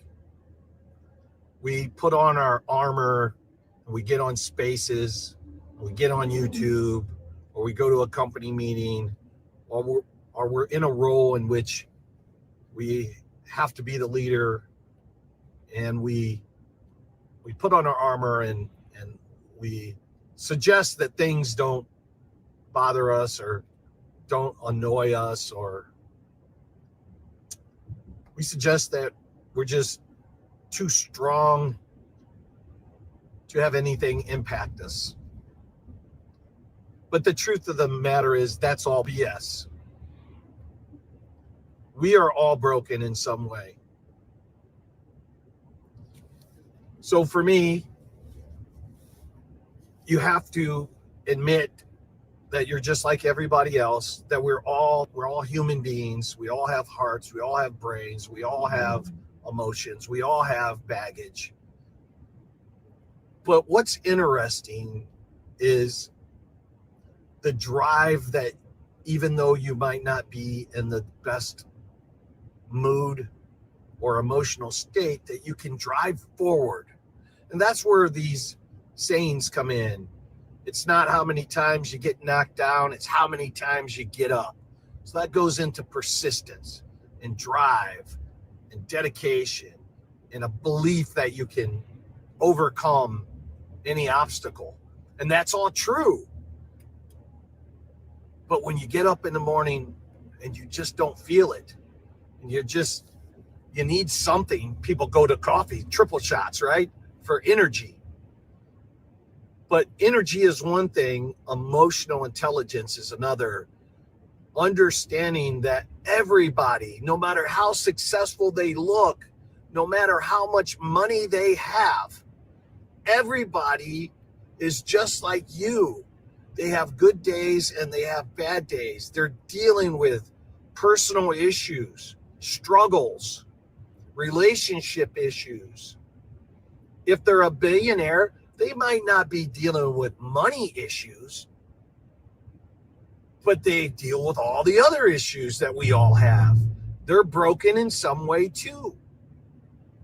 They're just too afraid to admit it because they got to be the big billionaire. They got to be the big CEO. They got to be the guy that seems like they have their stuff together all the time. I'm telling you, nobody has their stuff together all the time. That's why you see very successful people that fail and fall a million miles down because they were barely holding it together. Even though to the world on TV, they seemed professional, seemed happy, seemed content, seemed like they were well organized and had their stuff together. No, it's all fake news. We are all broken. So what we have to do is we have to first admit that, right? Understanding the first step to solving a problem is understanding the problem, admitting the problem. And then we have to build systems and techniques to overcome that. When I talk to my millionaire and billionaire friends, they struggle with this one because they are so used to being the guy that solves all the problems and has all the answers, and they always have their armor up because that's their persona. They want to project to the world that they have figured everything out, and you need to follow them because they've figured it all out. Well, I'm going to tell you I have not figured it all out, and I am going to tell you I am broken too. I am not different, and I am seeking. I am on a quest and have been for almost 40 years to get the answers to these big problems. Why are we here? Where did we come from? How do we find contentment? How do we find happiness? What do we have to do to make our lives better? What do we have to do to be worth something more than our bank account? And the answer that I have found rests in people, helping others that are working hard to help themselves. But even though I do that every day, even though I seek to help people, even though I like to reward people in different ways for their contribution to society and to crypto space, even though I'm doing that, I am broken too. I am still on a quest. The rest of my life, I will be on this quest to figure out all of these answers. And as I come across what I believe and have back tested to be real solutions that have really worked for me, then I pass those on. But all of my millionaire and billionaire friends, they have a hard time admitting this. They have a hard time saying that this is a truth. And that's okay. Nobody has to agree in unison 100% of the time, right? We understand we're all different. We all think differently, and that's great. That's a beautiful thing, actually. So I would say to you, know that you're broken, and know that we're all broken, and know that we're all the same. And be very careful of the person that puts on the persona that appears that he's not or she's not, because that's fake. Think about that, digest it, apply it to your life. We did a Be Vulnerable series, a motivational mindset series. We did one. Just go back and look at it. It's on the channel. And it kind of falls right within that too, right? Be vulnerable, because when you can admit that you're broken, you're being vulnerable. You have to admit that. So we talk about being vulnerable in another segment, and I encourage you to go check it out. With that, I want to say, please like and subscribe, and I appreciate your time. Have a great day. Hopefully I gave you a little something to think about.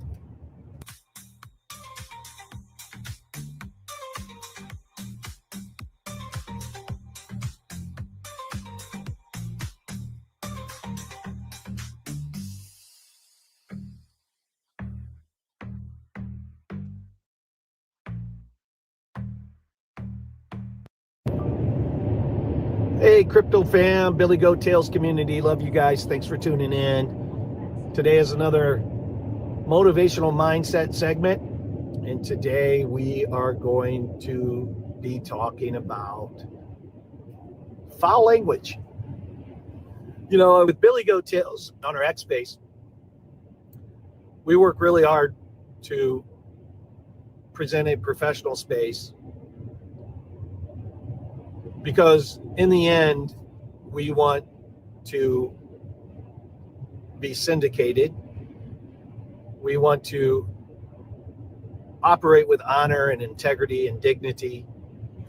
And as we say on the X space, you can go to any X space and you can hear the F-bombs being dropped right and left pretty much all the time. So I get the question, well, Billy, do you get offended when you hear foul language? No, I don't. I don't get offended when I hear foul language. In fact, I use foul language. I use foul language all the time. You got to remember, grew up on a dairy farm. I grew up basically blue collar, and I went into the United States Army for 10 years. Trust me, I used to come home from a long field exercise and being out there for 30 days, bivouac basically. And my wife would say, goodness gracious, you got a potty mouth. It takes months for it to go away because the dialect just comes to you and you just naturally start using it when you're around people that use it all the time. But think about the F-bomb. No, they don't drop the F-bomb. Now, do you think for a minute that behind the scenes in their house with their friends, they're not dropping the F-bomb? Of course they are. Of course they are. Does that make them less than authentic? No. They are playing a role on TV to deliver with honor and integrity and professionalism a news segment. That's what we're doing. We are always authentic, but we also want to be kind and professional. We also want to make sure that we don't offend anyone. We're cognizant of that. We're aware of that. But of course, I cuss. Of course, I'm just like you. Of course, foul language does not negatively impact me. I don't look at you differently if you use foul language.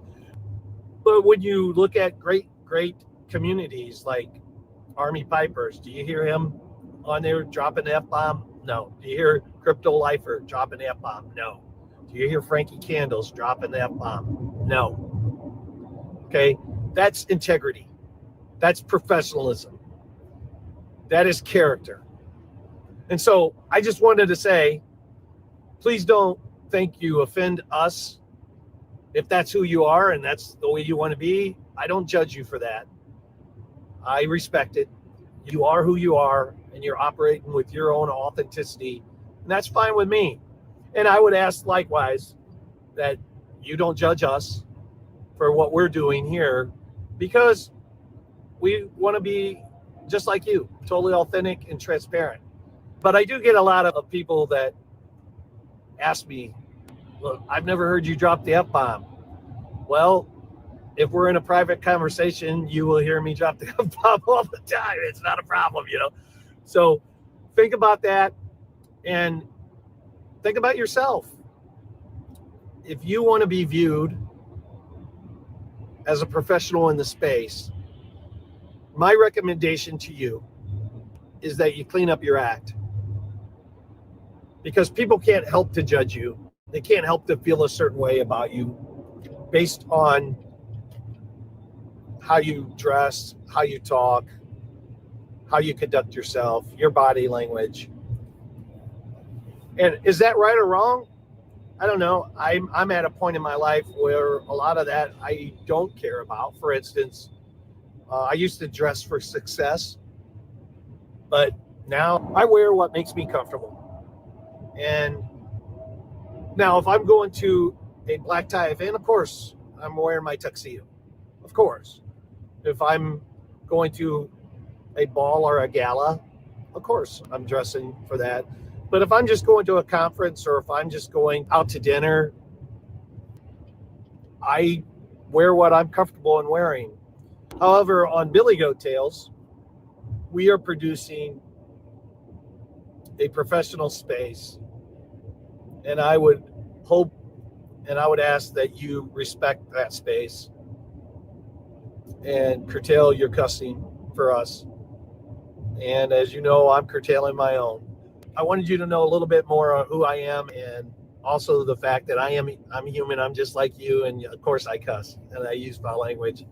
I try not to use the Lord's name in vain. However, I am absolutely guilty of doing that from time to time, but I work really hard on trying not to. Something to think about. God bless. Please like and subscribe, and we love you.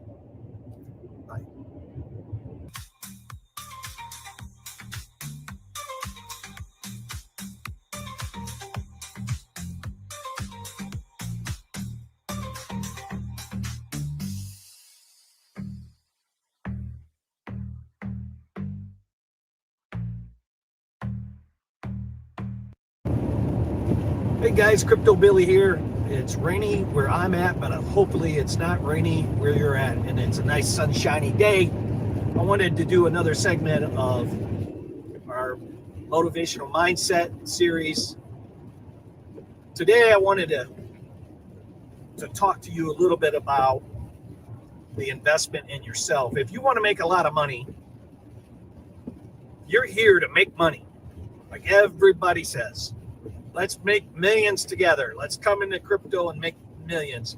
I'm going to tell you the fastest and the most surest, safest way to make money is invest in yourself.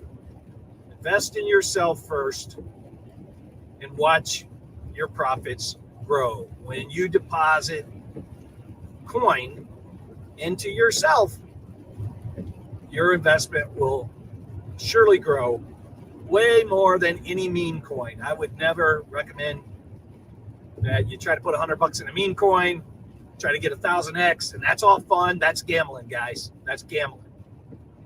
Can it happen? Sure, it can happen. The probability curve of that happening is very, very low. Trying to time all that. The probability curve investing in yourself and getting better and better every day is certainly a better probability that the outcome is going to be favorable to you. So what do I mean by investing in yourself? How do I do it? What do I got to do, Billy? What do I got to do? Well, first and foremost, you should read at least 10 minutes every day. If you read 10 minutes every day of self-help, you will be sharpening your saw. You will be improving your probability and your chances for growth. What kind of books do I read, Billy? Good to Great is a great business book. How to Win Friends and Influence People. Who Moved My Cheese? It's a great book about setting expectations and change. How to deal with change occurring in your life. There's a ton of them. So read 10 minutes every day. Read 10 minutes for you. In other words, don't read about the crypto market update. Sure, you can do that, but to help yourself understand things like setting habits and persistence and honor and dignity and working through and leveraging the assets and the rarity that you have as yourself, as your own person, understanding that you are the most rarest thing on earth. There's nobody more rare than you, right? You are a one-on-one. You are a one-on-one copy. So what gifts do you have that others may not have, and leveraging them so you can be the best version of yourself? Understanding what happiness is really about. You know, all these millionaires and billionaires that are out there, they'll tell you. I've heard them all say it. Yeah, I've got $1 billion, but money doesn't make you happy. Now you think to yourself, yeah, it's easy for them to say they got $1 million or $1 billion. But I'm telling you, it's the truth. Money does not make you happy. It makes life a little easier. You can not stand in a line at the airport, and get your private jet and go. Sure, there's some comforts that come with having a lot of money, but it doesn't give you contentment. It doesn't give you happiness. Trust me, it doesn't. You have to dig deep. You have to learn about yourself. You have to know what makes yourself tick to make others tick. You have to leverage your skill sets, your traits, your inherent abilities. You have to find your purpose. And that only comes from working on yourself. So today I would encourage you to do things like read self-help books, read personal development books. Don't look at it as somebody preaching at you. Listen to the words that they say or the words on the pages, and then go take action on those words. You have to take action on those words. the lessons that one life can teach another life is invaluable. Some people, I remember when I was little, my grandpa would like give me these tidbits, and they were always interesting to me because I knew that there was something he was trying to teach me, or there was some wisdom, but it was so inconvenient at the time. It's like I had other plans. I was on another mission. I had another interest. I had something I had to get to first. I had an agenda, right? Like, hey, like, Gramps, today's not the day I need to hear this, right? Maybe another time. Wow. How foolish was I? So foolish. Because people are put in your life for a reason. You might not see it at that time, but you see it later. And sometimes later can be too late. People are put in your lives for a reason. Good people and bad people are put in your lives for a reason. Try to pick up as much wisdom as you possibly can. It's going to be very important as you sharpen your own saw. So, one technique, read. Another technique, give yourself 10 minutes in the morning to self-reflect. 10 minutes to think about who you are, where you want to go, what do you want to do with your next 1 year, 3 years, 5 years? What are your goals? What are your weaknesses? What are your strengths? You've heard of a SWOT analysis, strengths, weaknesses, opportunities, and threats. They do it on businesses all the time. I've done 15, 20 SWOT analysis on businesses. Do it on yourself. Do it on yourself. Strengths, weaknesses, opportunities, and threats. Do it on yourself. You'll really get to know who you are. So today, hopefully I made you think about something here, something you'd otherwise not think about. Hope you have a blessed day. Thank you for tuning in. Please like and subscribe, and we'll catch you next time on Motivational Mindset. Crypto Billy out.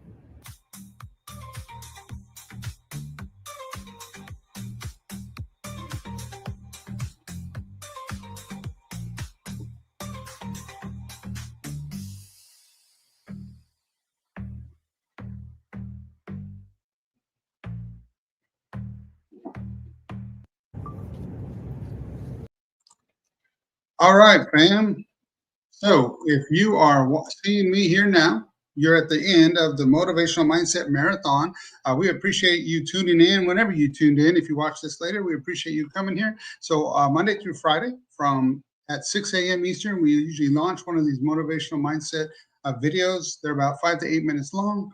And so we just did a little bit of a marathon. We were testing some equipment, testing some of our capabilities to see if we could do more of a live stream of some of our content, whether it's this, whether it's trading, whether it's some charts. We just wanted to test some of that. However, we also wanted to bring the motivational mindset, the positivity, that ability for you to have something to help you with your mental strength and readiness and mental growth, personal growth. So that was most of the content you heard was from Crypto Billy. He provides the content for the motivational mindset. I sometimes help with the production side of it, but all of us at Billy Goat Tales appreciate you. We hope to see you tonight on X. If you're watching this today, today is March 18th, 2025 at 9 p.m. Eastern. We will be talking about the integrity of honor, or integrity and honor, on our Billy Goat Tales X space. You can find us on X at Billy Goat Tales, TALES. And yeah, we'll meet